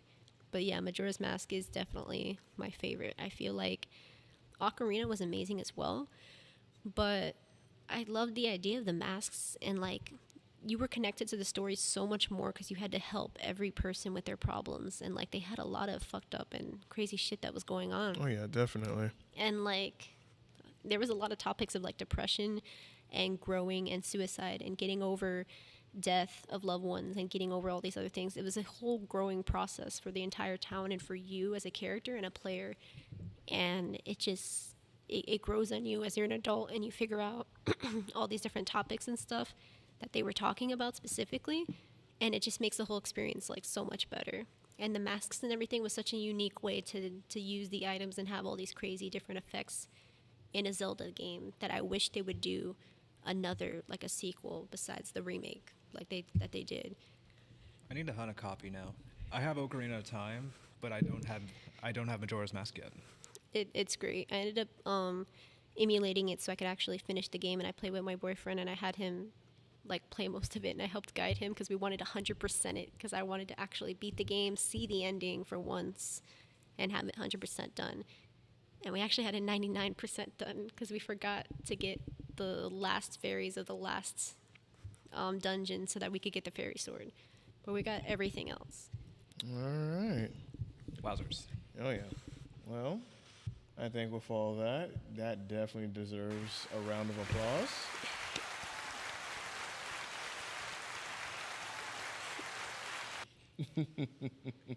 I think I'm just going to clap like that from now on. It's just so obnoxious. Well, I guess we can now go ahead and put a bow on this and wrap this up. And with that being said, I would like to thank you for joining us and being our guest on this podcast. Thank you so much. And we look forward to seeing your endeavors with your business that you will be hopefully opening up soon.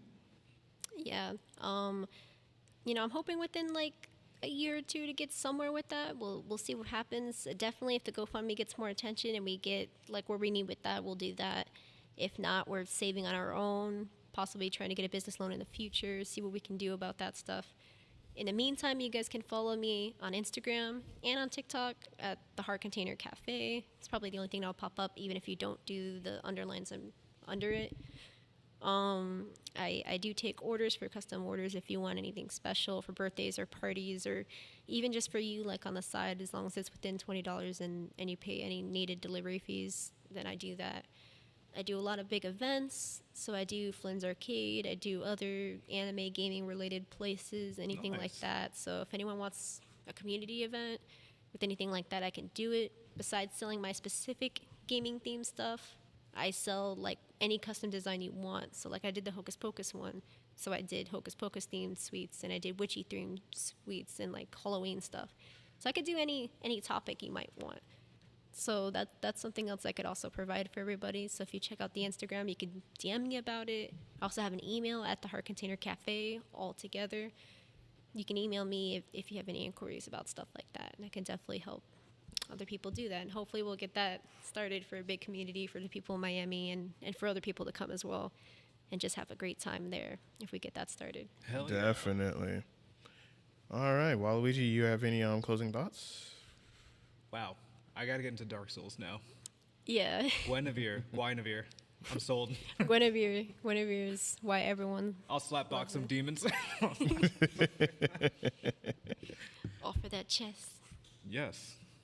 Yo, it was sad in Dark Souls 3. You go to that area again, and she's not there. And the funniest thing is getting the messages from the people online, and it says no chest ahead, and everyone's sad, and it's like sadness ahead because she's gone. She's gone Yes. at the end of the. Your princess Yes. is another castle. It's Yes. so funny, yeah. I had to sing a Mario reference. Speaking of the Mario movie, We I'm very interested in that. Yeah, we talked about this a couple weeks ago. Chris Pratt is in everything at this point. Chris Pratt and Charlie Day, like that's gonna be hilarious. And Charlie Day Seth is funny Rogen. as hell. And I love Seth Rogen and I love Jack Black. That cast is legendary, and I hope it's Van Keegan. hilarious and amazing. I hope they do it really well. Definitely something that we all gotta go Van see. Key from Key and Peele. Yeah, it's gonna be. It's a legendary cast. There's no way they can mess it up. They're gonna mess it up one way. Hopefully not. What else? But yeah. Oh yeah, should we tell them the news? Yeah. I mean, I'll make that announcement, but I'll make that announcement after what you got to say. Well, that's pretty much it. Glad to have you here. This was definitely a hell of a fun cast. Hell yeah. And thank you to the guys who were watching this on YouTube, Facebook, and Twitch. You guys and then can for see the audio me listeners. at Flynn's Arcade for most events. I'm usually here. Then also my dad on YouTube. Yeah. Alrighty, y'all. And before I go ahead and close it on out, I am going to make the announcement that myself and Waluigi will be at Anime OY with another podcast panel episode at Anime OY.